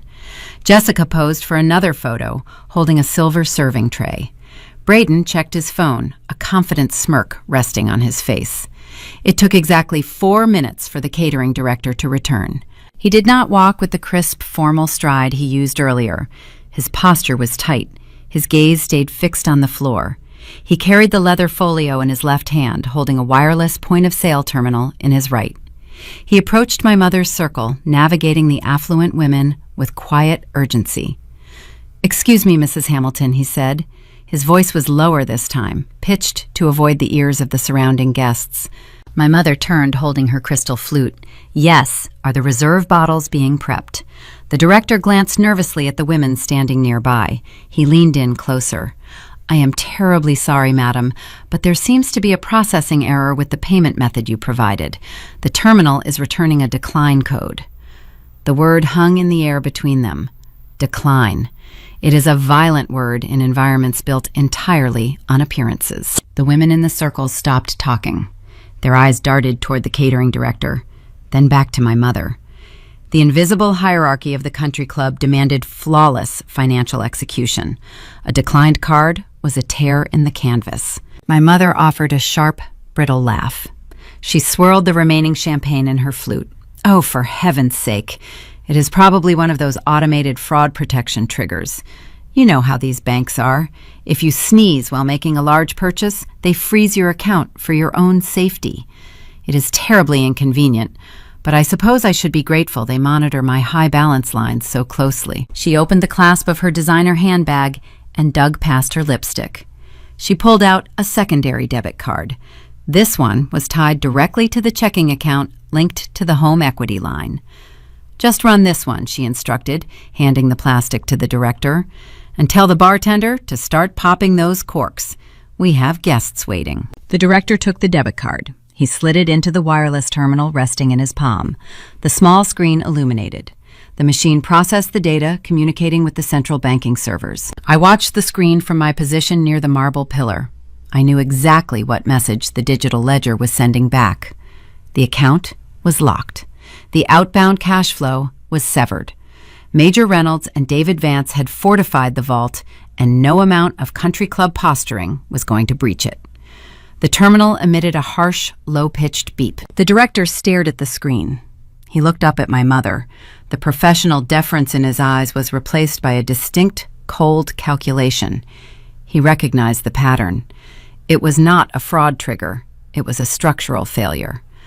I am sorry, madam, he said, his voice dropping another octave. This card is also declining. The system is displaying an administrative hold error. The primary account access is suspended. My mother's brittle laugh died in her throat. The affluent women surrounding her took a collective, subtle step backward, instinctively distancing themselves from the financial contagion. That is impossible, my mother snapped, her volume rising. I just checked the balance this morning. There is plenty of capital available. Run it again. You are using the machine incorrectly. Madame, I have processed both cards. Twice, the director replied, his tone hardening. The terminal is functioning perfectly. The hold originates from your financial institution. If you cannot provide a valid secondary payment method immediately, I will be forced to cancel the premium reserve upgrade and suspend the open bar tab. My father, Richard, appeared suddenly from the edge of the room. He had been standing near the coat check discussing golf swings with another husband. He sensed the atmospheric drop in the room and rushed over, his face flushed. Susan, what is the problem here? He demanded, stepping between my mother and the catering director. There is an issue with the bank, Richard, she hissed, her manicured fingers trembling. Both cards declined. The machine says the account is suspended. Call the branch manager right now and tell them to lift the hold. This is humiliating.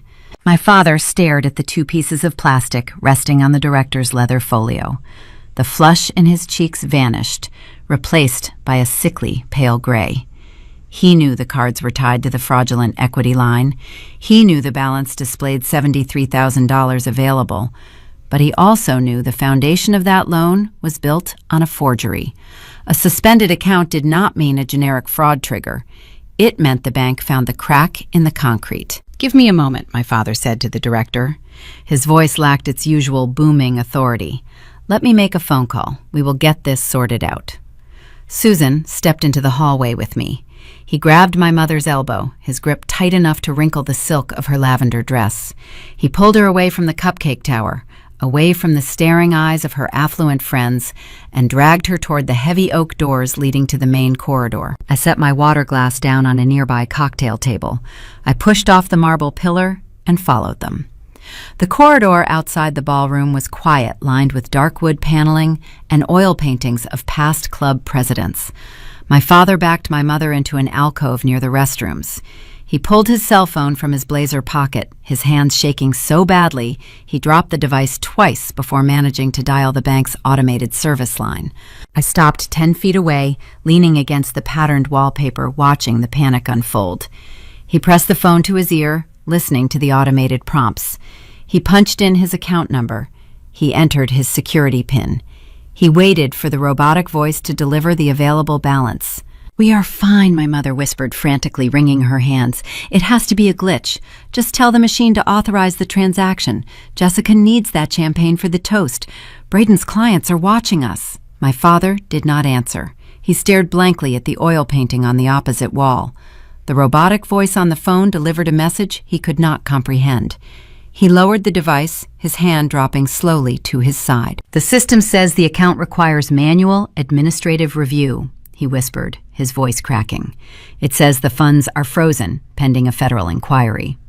My mother gasped, pressing a hand to her chest. "Federal inquiry? Richard, what does that mean?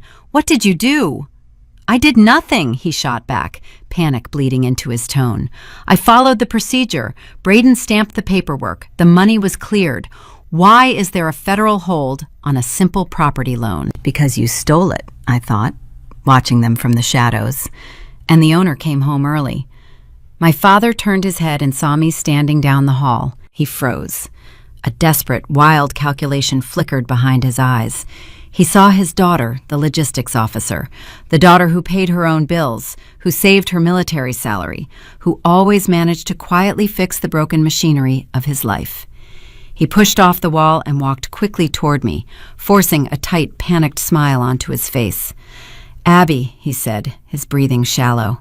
"Hey, kid, listen, we have a minor logistical hiccup here." "A hiccup?" I asked, keeping my posture relaxed. "Yeah, just a stupid banking error. The system flagged my primary account because I made too many large deposits this week," he lied smoothly, his contractor pride, refusing to admit failure even as the ship sank. "They froze the ledger for 48 hours to verify the funds. It is a massive inconvenience, but I need to clear this catering surcharge right now, or it is going to ruin your sister's shower." He stepped closer, invading my personal space, relying on decades of parental authority to force my compliance. "Do you have any liquid cash available?" he asked, his eyes darting toward the ballroom doors. "Or a high-limit civilian card? Just a few thousand to float us through the weekend until the bank lifts the hold. I will wire you the money on Monday, with interest. Consider it an investment in the family." I looked at his desperate, sweating face. I looked past him at my mother, who was watching us with wide, terrified eyes. I thought about the forged signature on the draft application. I thought about the crushed photo albums sitting in a gray plastic bin on a storage rack in Tulsa. I thought about how easily he asked me to pay for the party he funded by stealing my identity. I did not blink. I did not raise my voice. I leaned in slightly, locking my eyes onto his. "I thought your investments were paying off, Dad," I said softly. My father flinched as if I had struck him. The fabricated smile collapsed entirely. He stared at me, his mouth slightly open, searching my face for the familiar, compliant daughter he expected to find. He saw a stranger instead. I checked my watch. "Look at the time. Jet lag is catching up with me again. I need to head back. Enjoy the cider, Toast." I stepped around him, navigating the corridor with long, deliberate strides. I did not look back at my mother. I pushed through the heavy glass exit doors, leaving the suffocating air of the country club behind. I walked down the marble steps to the valet podium. I handed the attendant my ticket. I climbed into the cab of my dusty pickup truck and started the engine. The shower was ruined. The panic was planted. The syndicate was currently scrambling to understand why their vault was locked. But a locked vault was not enough. I did not just want to stop them from spending the money. I wanted to dismantle the entire house they built with it. I pulled the truck out of the circular driveway and merged onto the highway, pointing the nose of the vehicle back toward Tulsa. The final phase of the logistical operation required heavy lifting, and it was time to collect my ammunition. The highway stretching back toward Tulsa felt different this time. The stifling heat of the late afternoon baked the asphalt, but the interior of my truck cab remained a refrigerated sanctuary. I drove with both hands resting lightly on the steering wheel, my mind operating several miles ahead of my current physical location. The initial breach was successful. The country club shower was in ruins. The catering director had delivered the fatal financial diagnosis, and my parents were currently drowning in the social fallout. But halting their fraudulent spending was merely a defensive maneuver. To secure a permanent victory, I needed to execute an offensive campaign. I required my ammunition. I navigated the downtown grid and bypassed Marcus Antiquities and Collectibles. I did not park in front of the Vintage Boutique just yet. I drove 3 blocks further and pulled into the paved lot of a commercial vehicle rental agency. A tactical payload requires appropriate transport. My faded pickup truck lacked the necessary volume and the psychological weight I intended to deliver. I walked into the rental office and handed the clerk my military identification and my civilian debit card.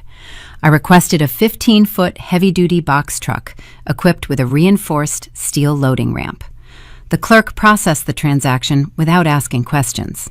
The payment cleared instantly.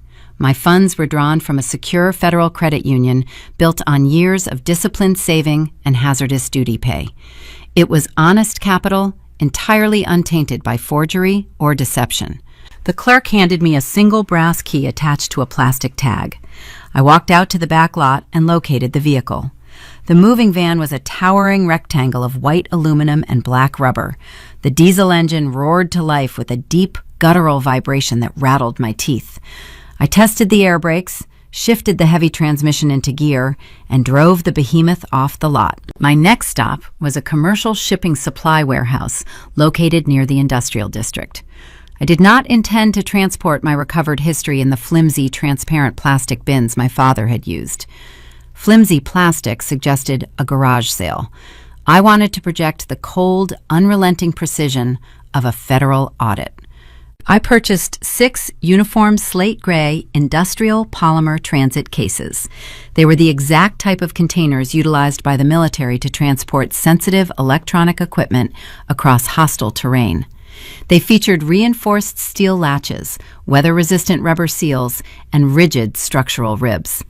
I bought 2 rolls of heavy impact foam and a thick black permanent marker. I loaded the supplies into the cavernous cargo bay of the rental truck, pulled down the rolling metal door, and finally headed toward the Vintage Boutique.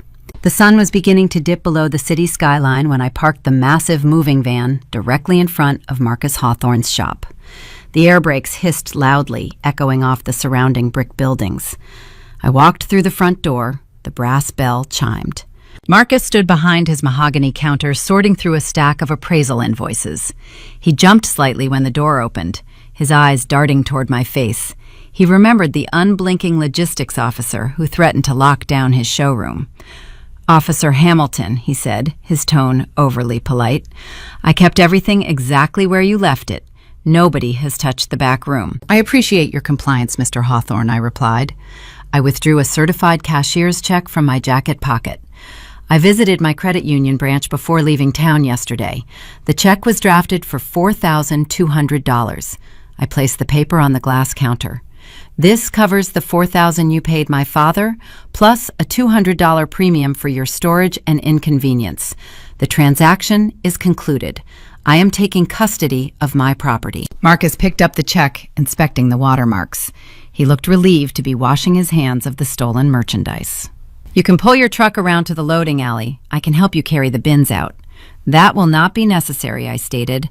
"I prefer to handle my own logistics." I walked past him, pushing through the heavy fabric curtain into the storage area. The fluorescent lights buzzed overhead. The 4 translucent plastic bins sat untouched on the bottom shelf of the steel rack. I spent the next hour engaged in a meticulous, silent ritual.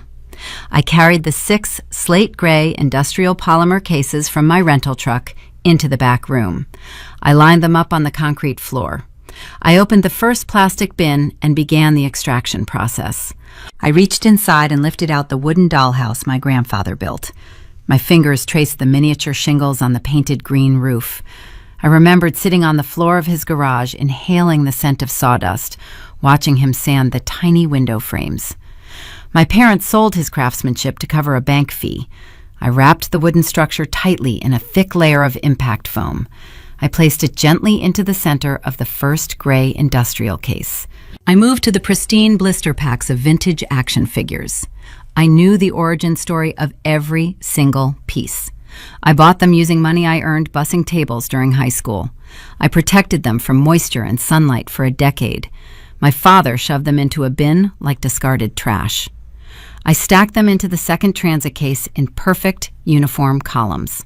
Then came the leather-bound photo albums. The corners were slightly bent from the careless way they were transported. I opened the cover of the first album. A photograph of a 7-year-old girl missing her front teeth smiled back at me. I closed the book. Nostalgia is a vulnerability when you are preparing for a confrontation. I sealed the albums inside the third container. I snapped the reinforced steel latches shut on every single case. The crisp metallic clicks echoed through the storage room. The transition was complete. They were no longer childhood memories. They were forensic exhibits. I pulled the black permanent marker from my pocket. I knelt beside the containers and began drafting the manifest. I did not write my name on the boxes.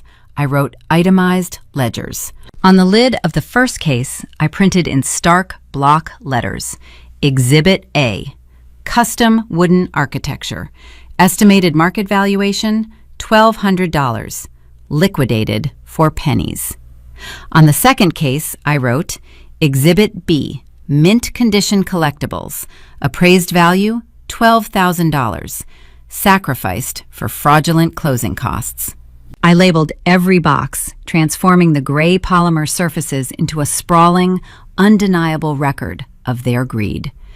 When I finished, the containers looked like evidence lockers prepped for a grand jury presentation. I opened the rear rolling door of the moving van and extended the heavy metal ramp down to the asphalt of the loading alley. The physical exertion grounded me. I hoisted the first loaded case, feeling the strain in my shoulders, and carried it up the incline. I repeated the process 5 more times. Sweat gathered at my temples. The heat of the evening clung to my skin, but my breathing remained steady. I stacked the gray boxes in a perfect, impenetrable wall near the rear of the dark cargo bay. As I pushed the final container into position, a sharp, vibrating hum emanated from my pocket. My cell phone was ringing. It stopped, then immediately buzzed 3 times in rapid succession. Text messages. I leaned against the ribbed aluminum wall of the truck and pulled the device out. The screen illuminated the dim cargo bay. The notifications belonged to Jessica. "Where are you?" the first message read. "Get home right now. Mom is having a panic attack." The second message dictated. The third message arrived a few seconds later. The bank locked Dad out of the accounts. The caterer threatened to call the police over the champagne bill. "Everything is ruined. You need to come fix this, Abby. Bring your checkbook." I stared at the glowing text. The sheer, unadulterated entitlement radiating from those digital words was astounding. Her luxury shower collapsed because the stolen funds were frozen, and her immediate instinct was to summon the sister she robbed to pay the ransom. They truly believed I was a compliant, endless resource. They thought the old Abigail, the quiet girl who absorbed their drama and maintained the peace, was still operating the machinery of their lives. They had no idea what was currently idling in the alleyway. I did not type a response. I locked the screen and slid the phone back into my pocket. I walked down the metal ramp, pushed it back into its housing under the chassis, and pulled the rolling cargo door down. The heavy latch engaged with a loud, satisfying thud. I secured it with a steel padlock. I walked around the side of the towering white van and climbed into the driver's seat. I strapped the seatbelt across my chest. The diesel engine idled with a powerful, rhythmic rumble. I shifted the transmission into drive, my hands gripping the thick steering wheel. The preparation phase was over. The trap had effectively stripped them of their stolen capital. Now it was time to deliver the payload. I steered the heavy moving van out of the narrow Tulsa alley and pointed it toward the highway, driving directly into the center of the storm. The 15-foot commercial moving van dominated the suburban driveway. The heavy diesel engine rumbled, sending a deep vibration through the concrete. The neighborhood was quiet, bathed in the amber glow of sodium streetlights, but the house in front of me radiated a frantic, contained chaos. I shifted the transmission into park, pulled the heavy steel parking brake, and cut the ignition. The sudden silence felt heavier than the engine noise. I climbed down from the elevated cab. My boots hit the driveway pavement with a dull thud. I walked up the manicured brick pathway to the front porch, the same path I walked thousands of times as a child. I turned my key in the brass lock and pushed the heavy oak door open. The air conditioning inside the foyer was running at full capacity, but the atmosphere felt suffocating. They were waiting for me. The living room looked like a war room operating in the final minutes before a surrender. My father stood near the brick fireplace, his linen shirt unbuttoned at the collar, a pulsing vein visible on the side of his neck. My mother sat perched on the edge of the expensive sofa, clutching a damp tissue, her eye makeup smeared into dark shadows beneath her lashes. Jessica paced the length of the Persian rug. She still wore her white designer sundress from the ruined bridal shower, but the fabric was wrinkled. Braden leaned against the kitchen island archway, his arms crossed tight against his chest, the slick confidence of the young executive entirely stripped away. The moment the front door clicked shut behind me, the ambush commenced. "Where have you been?" my father demanded. His voice was a booming baritone, designed to echo off the vaulted ceiling and force immediate submission. I stood on the hardwood floor of the foyer. I did not drop my gaze. "I took a drive, Dad." My father closed the distance between us, stopping 3 feet away. His face was flushed with a mixture of fear and manufactured righteous anger. "The bank froze the home equity line this afternoon. The caterer humiliated your mother in front of half the county. The regional manager claims there is a federal fraud hold on the ledger, and the only person who benefits from placing a tactical hold on that specific account is you." He pointed a thick finger at my chest. "What did you say to the bank, Abigail?" I looked at his outstretched hand. "I told them I was stationed in a combat zone when my signature magically appeared on a loan application."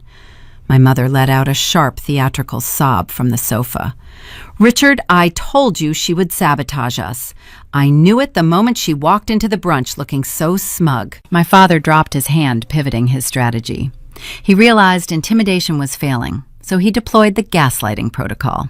He attempted to rewrite the architecture of reality. "You do not understand how real estate finance works," my father said, adopting the tone of a patient teacher dealing with a stubborn child. "The commercial contracting market is cyclical. I needed a bridge loan to cover some temporary operational deficits and secure the deposits for your sister's wedding. Your credit profile is pristine because you sit in a tent all day while the government pays for your meals. I put your name on the guarantor line to secure a prime interest rate. It was a strategic family investment. I was going to pay the balance off before you even noticed." He took a step closer, lowering his voice to a conspiratorial whisper. "You owe us this, Abby. We raised you. We put a roof over your head. You think you can just march back here and destroy your family over a simple paperwork shortcut? All you have to do is pick up the phone, call the fraud division, and verify the authorization. Tell them you forgot you signed it." I stared at the man who raised me. He was actively demanding I commit federal perjury to adopt an $85,000 felony, and he was framing it as my filial duty. Jessica stopped pacing and inserted herself into the confrontation. Her face was red, her breathing shallow. "You did this on purpose," she screamed, pointing a manicured nail at my face. "You sat in the corner at my shower today sipping your stupid water, knowing the card was going to decline. You watched the caterer embarrass Mom, and you did nothing. You are jealous," Jessica continued her pitch, rising higher. "You have always been jealous of me. You spent your 20s wearing combat boots and taking orders, while I built a beautiful life. You cannot stand the fact that I am marrying a successful man and having a country club wedding. You orchestrated this entire bank freeze out of pure spite just to ruin my weekend."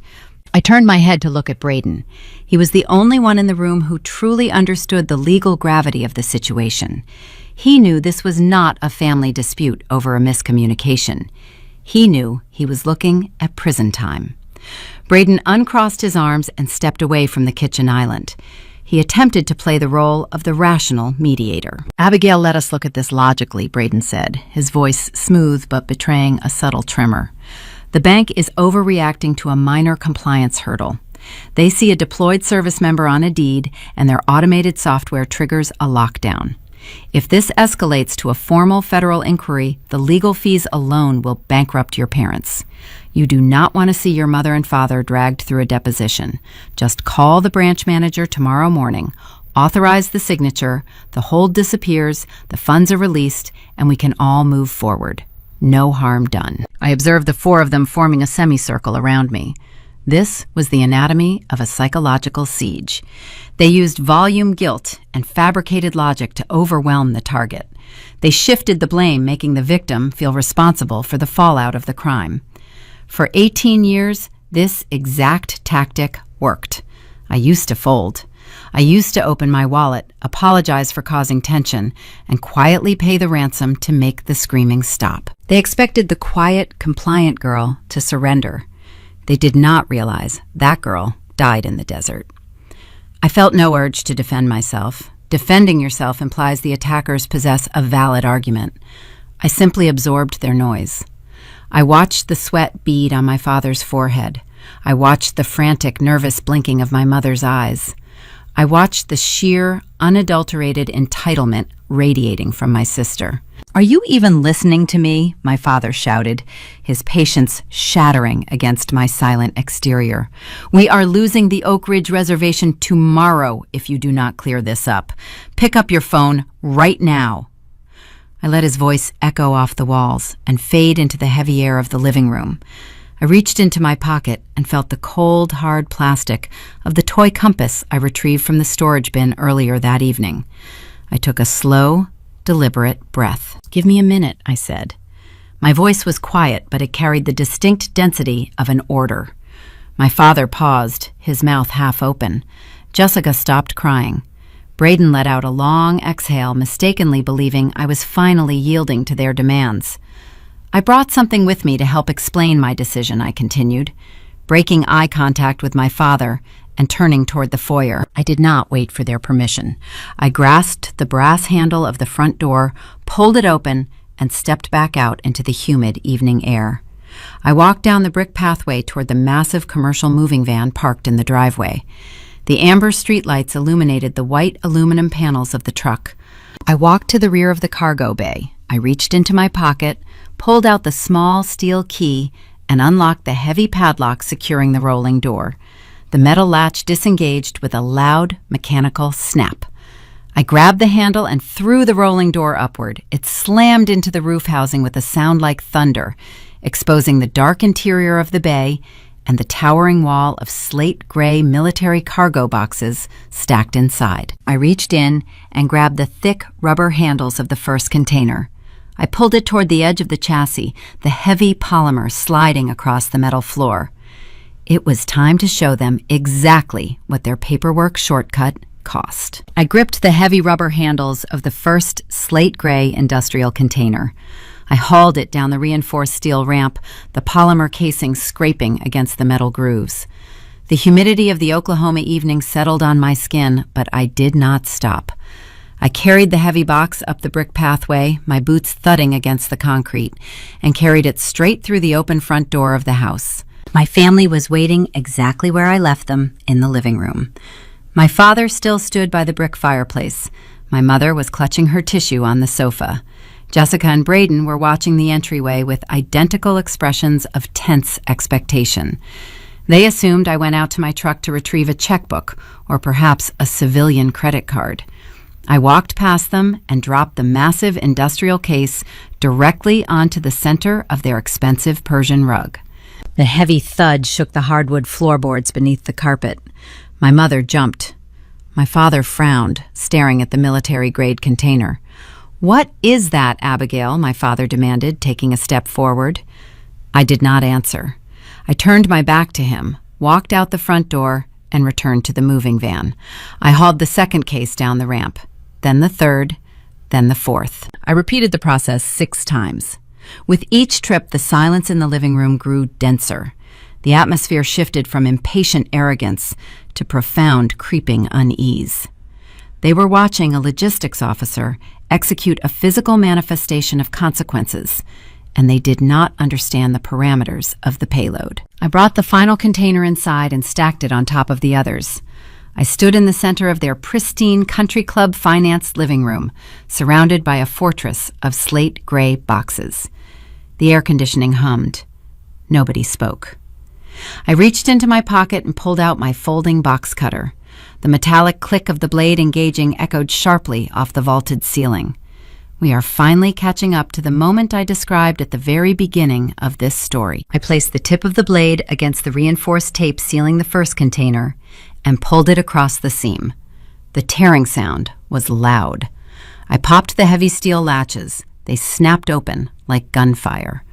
I reached into the thick impact foam and lifted out the wooden dollhouse with the painted green roof.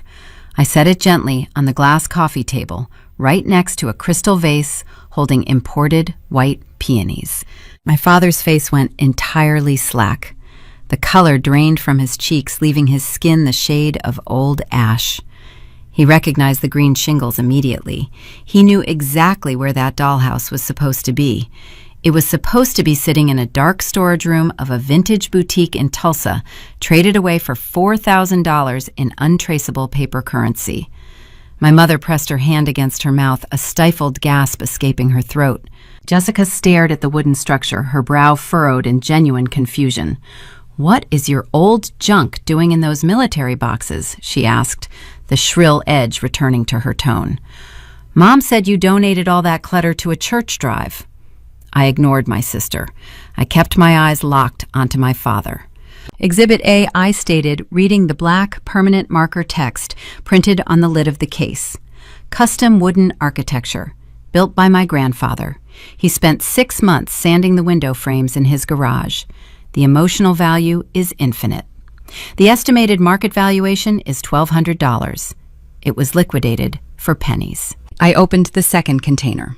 I removed a stack of pristine, mint-condition action figures encased in protective plastic shells. I arranged them in a neat row across the glass surface of the coffee table. Exhibit B. I continued, my voice steady, projecting the clinical detachment of an auditor reading a casualty report. Mint-condition collectibles. I spent my high school summers cataloging these items. The appraised retail value is $12,000. They were sacrificed to secure a fraction of their worth from a civilian antique broker. I opened the third box. I pulled out the heavy leather-bound photo albums. I dropped them onto the table. The thud made the crystal vase vibrate. Exhibit C, I said, photographic archives, the only existing visual record of my childhood. They hold zero commercial resale value. They were shoved into the bottom of a plastic bin and crushed beneath the weight of your financial desperation. My mother began to weep. It was not the performative theatrical crying she displayed earlier. It was a raw, visceral sobbing, born from the sudden, terrifying realization that the facade was utterly destroyed. "Richard," my mother gasped, grabbing his arm. "She found the broker. She knows." My father tried to salvage the collapsing narrative. His contractor pride surged forward, an instinctual defense mechanism against absolute exposure. He took a step toward the coffee table, gesturing frantically at the vintage toys. "Abby, listen to me," he stammered, his booming voice cracking into a high-pitched plea. "You are taking this entirely out of context. You do not understand the logistical pressure I was under. We were drowning in clutter. The attic was a fire hazard. I needed to clear out the square footage to make room for the new HVAC ductwork I am planning to install." I reached out and placed my hand flat on top of the wooden dollhouse. I stared at the man who taught me how to ride a bicycle. I stared at the man who sat at the head of the Sunday dinner table, demanding respect and obedience for 30 years. "You did not need space in the attic, Dad," I said. I let my voice drop to a lethal whisper, forcing him to strain to hear the words. "You needed closing costs." The living room went dead silent. The string quartet music, the country club chatter, the illusion of their wealthy suburban kingdom vanished. replaced by the crushing gravity of the truth. Closing costs? Jessica echoed her confusion, morphing into genuine panic. What closing costs? Dad, what is she talking about? Braden stepped away from the kitchen archway. His polished exterior was gone. He looked like a man standing on a train track watching the headlights approach. He understood the terminology. He recognized the phrase closing costs. He knew exactly what was inside the remaining gray containers, and he knew his future was sealed inside them. My father stood frozen, his mouth opening and closing without producing a sound. He realized the boundary of my knowledge extended far past the antique shop. He realized I had mapped the entire architecture of the crime. You required liquid capital to push the home equity line of credit through the regional banking system, I explained, directing my words to the entire room. You needed thousands of dollars to cover the origination fees, the appraisal surcharges, and the escrow deposits. You maxed out your civilian credit cards months ago, pretending to be rich. You were broke. I picked up one of the mint-condition action figures from the glass table. I turned the plastic shell over in my hands. So you boxed up my history, drove to Tulsa in the middle of the night, and sold a $20,000 collection to Marcus Hawthorne for $4,000 in cash. You used the blood money to bribe the banking system and activate the fraudulent ledger. You liquidated my past to fund the theft of my future. My mother buried her face in her hands, her sobs filling the quiet room. My father stared at his expensive shoes, the fight entirely drained from his posture. But a fraudulent loan application requires more than just stolen cash to process. I continued my gaze shifting toward the kitchen archway. It requires a corrupt official willing to authenticate a fabricated signature. I turned my back to my parents. I walked toward the final slate gray industrial container resting at the bottom of the stack. I popped the heavy steel latches. I did not pull out a toy or a photo album. I reached into the impact foam and pulled out a dark green faux leather vintage encyclopedia. Braden saw the book and physically recoiled, his shoulders hitting the kitchen wall. He recognized the binding. He knew exactly what he abandoned inside that hollowed compartment, and he knew the blast radius was about to consume everyone standing in the room. The faux leather encyclopedia felt heavy in my hand. It was the density of a weapon. I walked back to the glass coffee table, navigating the scattered vintage toys and photo albums. The room was so quiet I could hear the faint hum of the refrigerator compressor in the kitchen. I set the book down next to the wooden dollhouse. I did not drop it. I placed it with deliberate, surgical precision. The brass latch clicked softly as I flipped the rigid cover open, exposing the black felt cavity inside. I reached in and pulled out the wire-bound spiral notebook. I tossed it onto the glass surface. It landed with a dry slap. I reached in a second time and retrieved the heavy rubber notary stamp. I placed it squarely on top of the notebook. The die hit the cardboard cover with a dull, final thud. The silence that followed was absolute. My father stared at the spiral notebook. He recognized the bent cardboard cover. He spent hours hunched over his oak desk in the study, using his steady contractor's hands to practice the loops and angles of my signature. He thought he had buried the evidence of his crime deep in the attic, hidden inside a fake book. He never considered that his frantic rush to secure the closing cost cash would cause him to sweep his own confession into a box of merchandise and sell it to a stranger. Braden pushed himself off the kitchen wall. He took 2 steps forward, his eyes locked onto the rubber stamp resting on the table. The polished exterior of the successful young real estate executive cracked, revealing the terrified fraudster underneath. He saw his name engraved in the black ink residue. He saw the physical instrument he used to auction off his own future. I looked at the 4 of them. They were no longer a unified front demanding my submission. They were a shattered syndicate, realizing they were standing in the epicenter of a blast zone. I am going to explain the architecture of your current reality, I said. My voice was stripped of any conversational warmth. It was the voice I used to debrief command staff on hostile troop movements. I pointed at the spiral notebook. That is irrefutable physical evidence of premeditated forgery. I pointed to the draft application still resting inside the hollowed book. That is the $85,000 home equity line of credit you submitted to the regional bank while I was deployed in Kuwait. And that, I said, gesturing to the rubber die, is the state-issued notary seal belonging to Braden Hayes, confirming he knowingly authenticated a fabricated signature to secure the loan. Jessica looked from the notebook to her fiancé, her perfectly contoured face twisted into a mask of pure horror. "Braden," she whispered, her voice trembling, "what did you do? You stamped it. You told me my dad handled the paperwork legally." I did not give Braden the opportunity to formulate a lie. "He stamped it because he needed the country club wedding just as badly as you did, Jessica," I stated, cutting through her confusion. "He needed the affluent guest list to secure commercial real estate investors. He knew Dad was broke. He knew the only available capital was tied to my pristine credit profile. He facilitated a federal crime to fund a networking event." Braden raised his hands, palms facing outward, a gesture of desperate surrender. "Abigail, listen to me. We can handle this internally.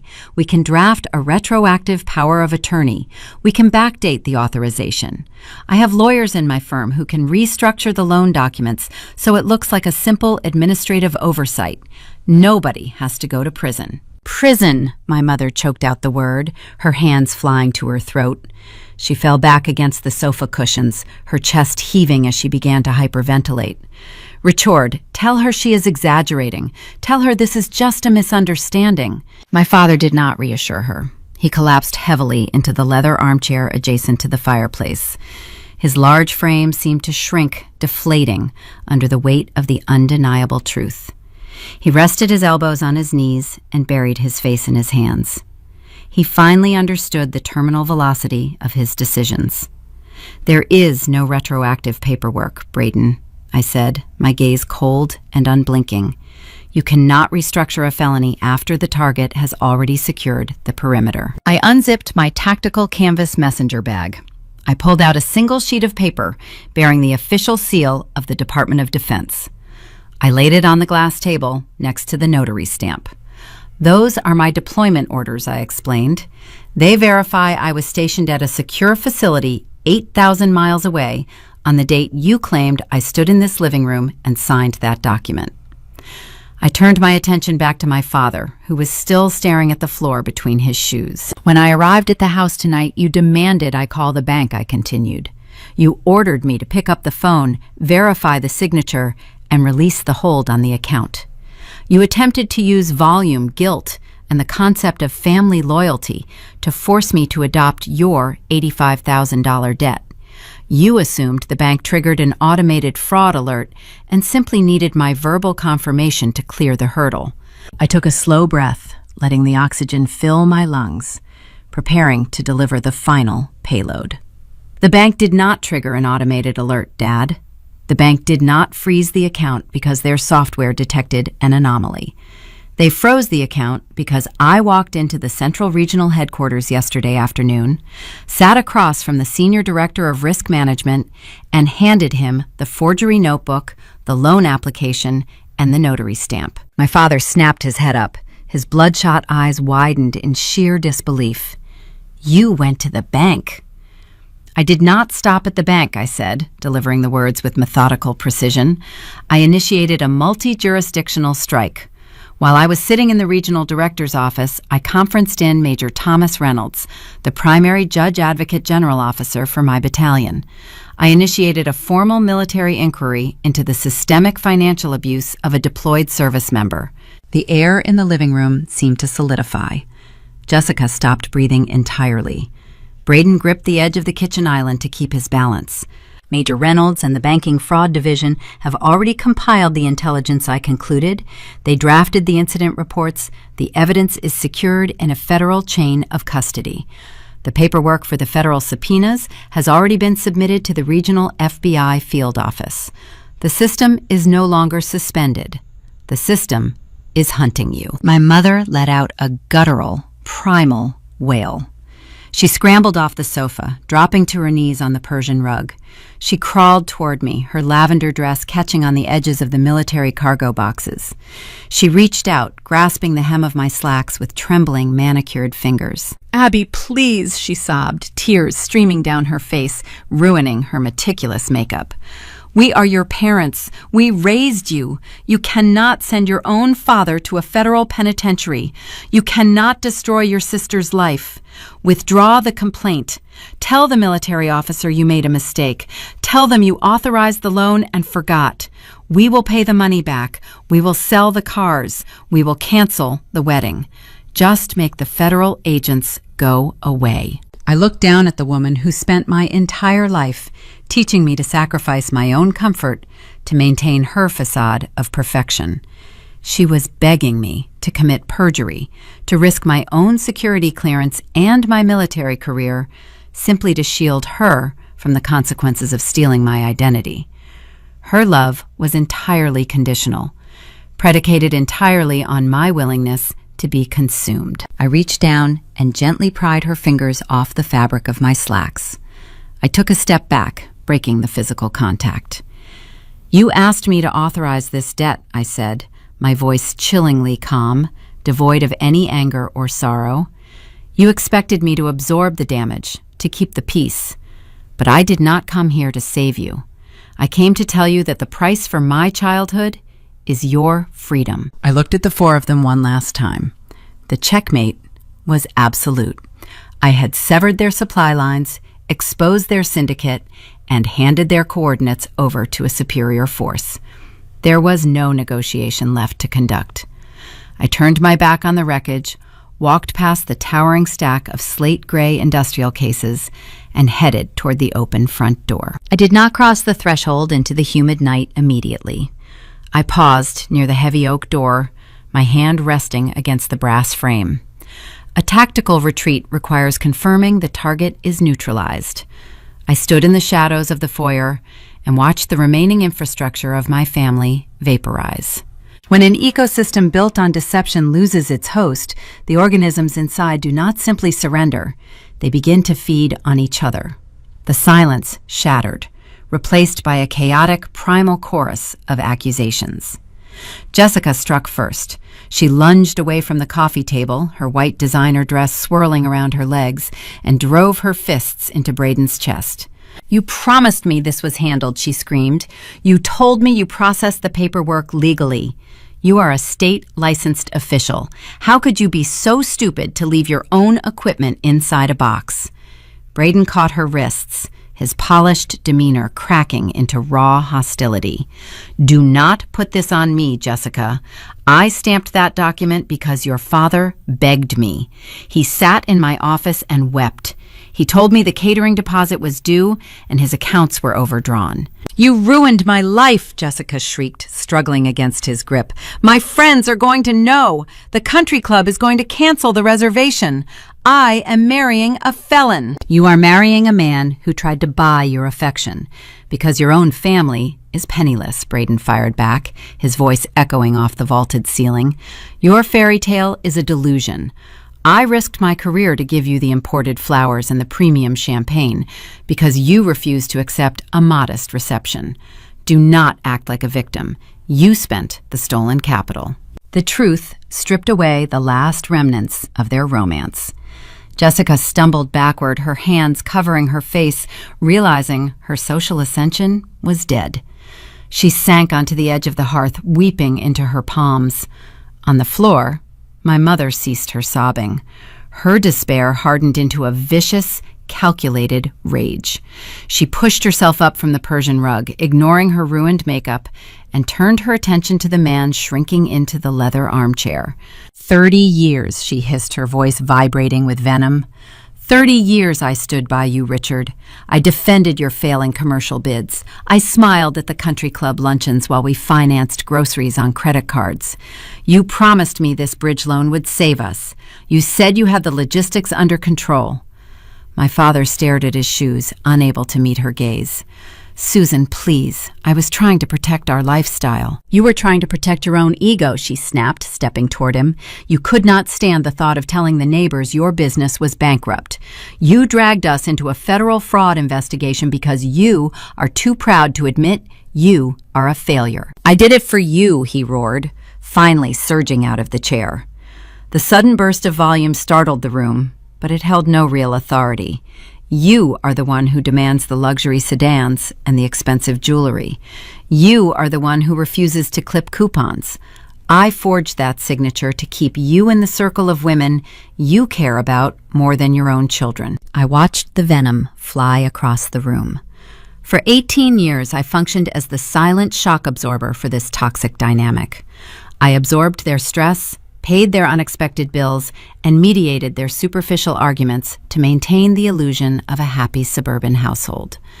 Standing by the door, entirely detached from the wreckage, I realized how much energy I wasted trying to stabilize a machine designed to self-destruct. The chaos subsided for a fraction of a second. My father looked up, his chest heaving, and saw me lingering in the shadows of the entryway.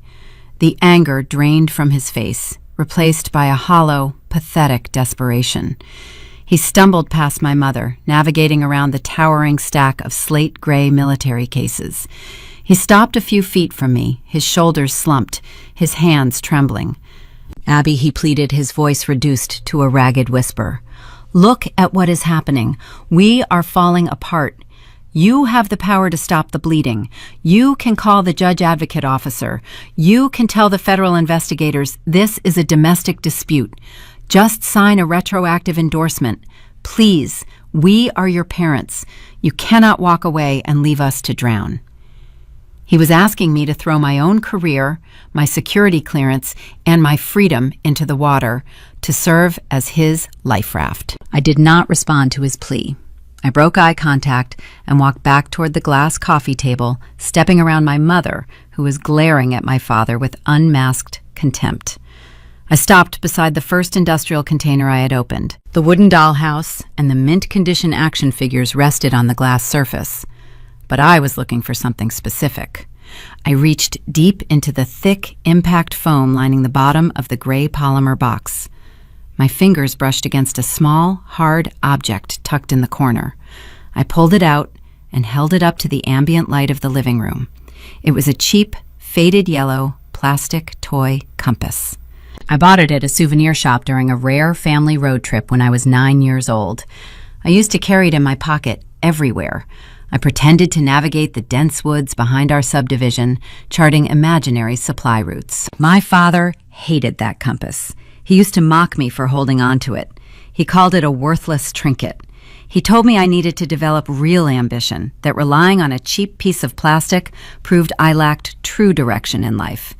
He demanded I focus on practical, lucrative pursuits instead of childish exploration. He swept that compass into the attic bins along with the rest of my history, deeming it expendable merchandise. I held the faded yellow dial in my palm. The magnetic needle inside the clear plastic dome trembled for a brief second, then settled, locking onto a definitive axis. I looked at the broken man standing in the center of the ruined room. He traded his integrity, his freedom, and his family for an illusion of wealth. He possessed no internal bearing. He navigated his entire existence using vanity as his only reference point, and it led him straight into a federal snare. It still points true north, Dad, I whispered. I did not raise my voice, but the words sliced through the heavy air with pristine clarity. My father stared at the small plastic toy, his eyes welling with tears he could no longer suppress. He understood the finality of the statement. He recognized the undeniable truth that the daughter he mocked for lacking direction was the only person in the room who knew exactly how to navigate the storm. I slipped the compass into my front pocket. I turned my back on the weeping matriarch, the screaming bride, the terrified groom, and the bankrupt patriarch. I did not offer a farewell. I did not issue a final threat. I walked through the foyer, crossed the threshold, and pulled the heavy oak door shut behind me. The brass latch engaged with a firm, resounding click, sealing the syndicate inside their own tomb. The federal justice system moves with the relentless, unfeeling momentum of a military supply chain. It does not care about your social status. It does not care about your country club reputation. Once the paperwork is filed and the gears engage, the machine simply grinds forward until the ledger is balanced. 365 days passed since I walked out of that suffocating living room. 12 months is a long time for an illusion to decay. Braden Hayes surrendered his state notary commission on a rainy Tuesday in November. The polished real estate executive crumbled the moment the federal investigators seized his office computers. The prosecutors offered him a standardized plea agreement in exchange for his full cooperation and testimony against his future father-in-law. Braden accepted the deal without hesitation. He traded his loyalty for a reduced sentence. The Oak Ridge Country Club wedding evaporated instantly.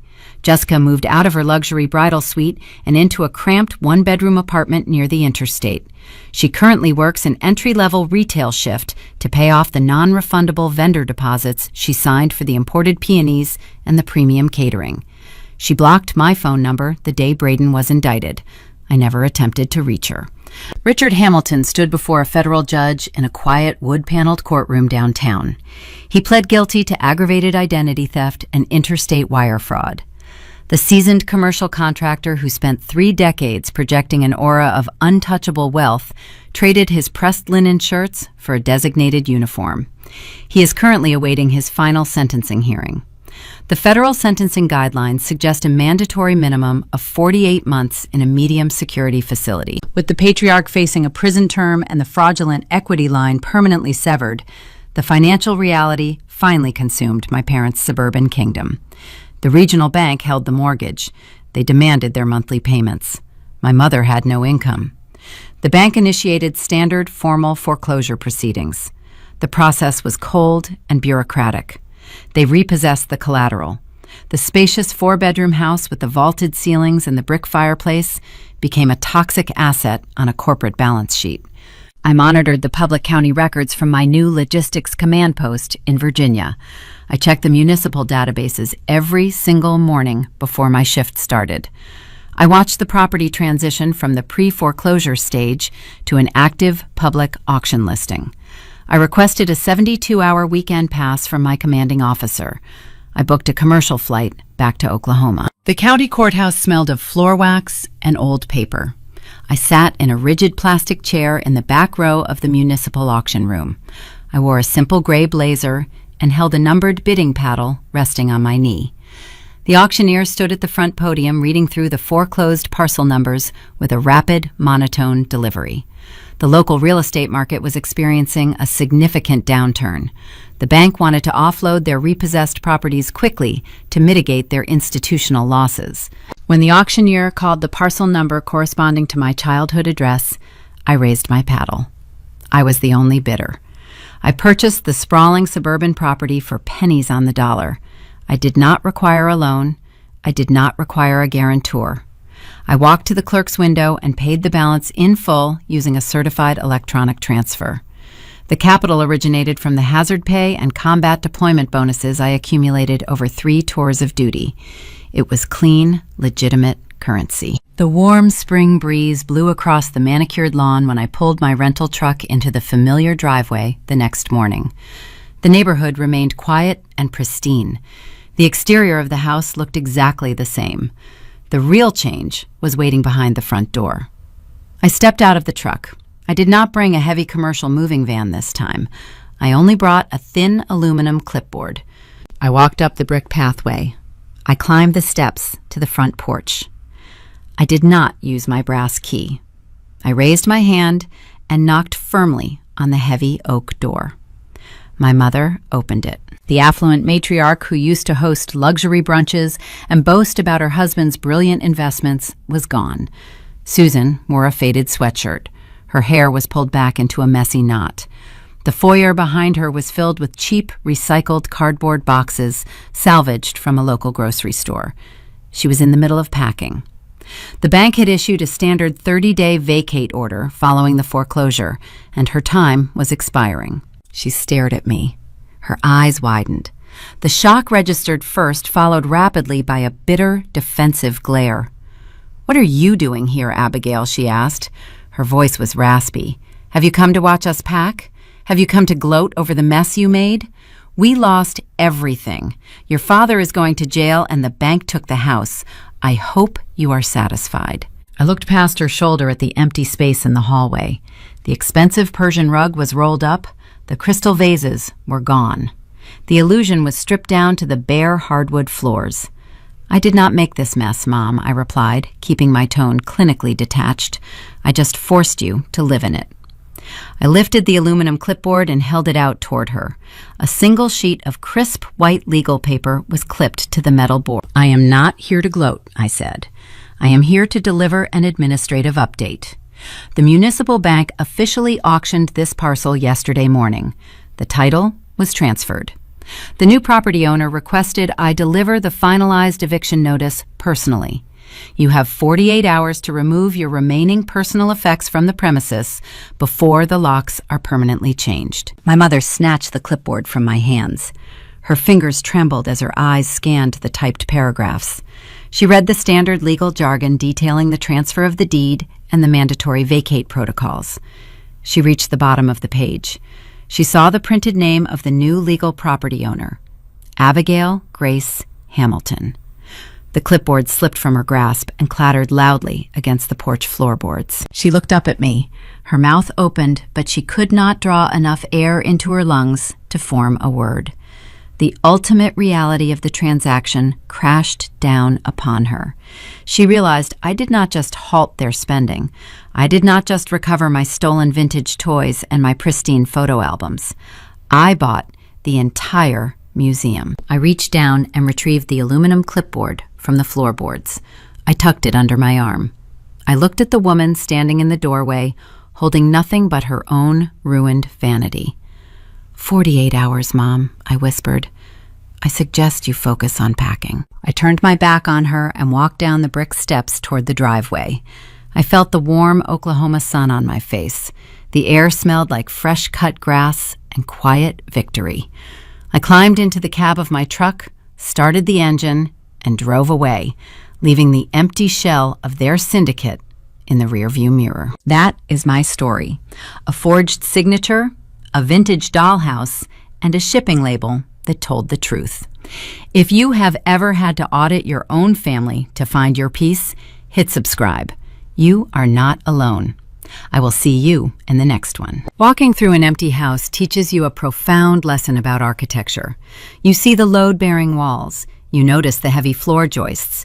You realize that no matter how beautiful the expensive paint looks on the exterior, a structure cannot survive a storm if the foundation is compromised. My grandfather understood this principle. He spent 6 months in his dusty garage sanding the tiny wooden window frames of my childhood dollhouse. He built it with patience, precision, and honesty. He knew that even a miniature home requires a solid base. My parents forgot that vital rule of construction. They spent 30 years painting the exterior of our family to impress the neighborhood. They manicured the front lawn, leased the luxury sedans, and polished the glass windows. But the concrete underneath was crumbling. They tried to build a legacy on a lie, and they used their own children as the building materials. In our modern culture, we place a heavy emphasis on the pursuit of the American dream. We teach our children to strive for success, to build a comfortable life, and to achieve more than the generations that came before them. It is a beautiful concept, in theory. But somewhere along the line, my parents confused the superficial appearance of success with the actual substance of character. They fell into the suburban trap of measuring their worth by the brand of their clothing and the guest list at their parties. This toxic materialism seeped into their parenting values, corrupting the very nature of our traditional family structure. When parents worship status, they begin to view their children not as human beings requiring guidance, but as extensions of their own vanity. Love becomes transactional. Jessica was elevated to the status of the golden child because she eagerly demanded the spotlight. She played the role of the affluent, spoiled daughter perfectly, giving my parents the excuse they needed to spend money they did not have. I was the quiet one, the pragmatic one, who joined the military and paid my own bills. They viewed my independence not as a virtue to be nurtured, but as a dormant resource waiting to be exploited. True family responsibility requires profound emotional awareness. It demands that parents look at their children and recognize the unique individuals they are becoming. It requires the immense courage to say the word no when a child demands an excess that will ultimately ruin their character. My father and mother lacked that foundational courage. Instead of teaching my younger sister the value of hard work, the necessity of a budget, or the importance of humility, they insulated her in a fragile bubble of entitlement. They shielded her from reality. When the bill for that unchecked entitlement finally arrived in the form of a 6-figure country club wedding, they did not teach her accountability. They decided to steal my identity to cover the deficit. They abandoned their sacred duty as protectors and willingly transformed into predators. Fairness within a family does not mean buying everyone the exact same gift. It means operating with a consistent baseline of integrity.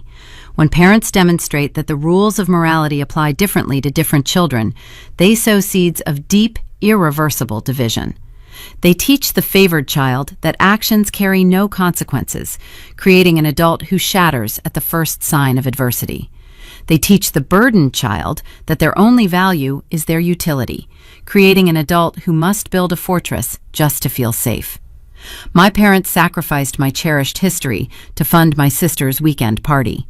They demonstrated through their actions that my past was merely collateral. But children possess incredibly long memories. We internalize the lessons our parents teach us through their behavior, not the platitudes written inside their holiday greeting cards. We watch what they do when the doors are locked. Parenting is essentially a long-term agricultural endeavor. You reap exactly what you plant. If you plant honesty, discipline, and mutual respect, you harvest a resilient family structure capable of weathering the darkest financial or emotional storms. If you plant deception, blatant favoritism, and financial manipulation, you eventually harvest a bitter, toxic crop. My parents spent decades cultivating a sprawling garden of lies. They watered it with stolen credit and pruned it with relentless gaslighting. When the storm finally broke over our heads, they had no deep roots to hold them steady. The federal charges, the canceled wedding, and the bank foreclosure were simply the natural, inevitable harvest of their own decisions. I own the house now. I walk through the quiet, empty rooms and listen to the silence. I look at the faded indentation on the carpet where the expensive living room sofa used to sit. I think about the countless generations of families who try to build their entire lives on similar illusions. We live in a society that too often rewards the loudest voice in the room, a culture that idolizes the superficial markers of wealth while ignoring the quiet, steady drumbeat of integrity. But when the lights go out, the catering staff leaves, and the audience goes home, the only thing that remains is the raw truth of who you are behind closed doors. We share these narratives because the truth often feels incredibly isolating when you are the only person in the room willing to see it. Breaking generational cycles of manipulation requires an iron will and a community of support. If you are navigating your own complex family dynamics, if you are learning to set unbreakable boundaries, and if you are fighting to protect your own hard-earned peace, you belong here with us. Take a moment to subscribe and follow the Aura Vengeance channel. We are building a dedicated space for people who understand that true justice is just the natural result of standing your ground. Drop a comment below and share your own experiences with our community. I stood on the front porch of the house I bought back and watched my mother drive away for the final time. She looked so small, fragile, and utterly defeated. I felt a brief, quiet flicker of sorrow. It was not sorrow for the woman who forged my name on a federal document. It was sorrow for the mother I always wished she had been. She spent her entire life desperately chasing an illusion of a perfect, wealthy family, never realizing she was holding the very matches that burned it to the ground. You can spend your whole life polishing a mirror to make sure you look pristine to the neighbors outside, but eventually the neighborhood sleeps, the sun sets, and you have to look into that glass yourself. and you are the only one who has to live with the face staring back.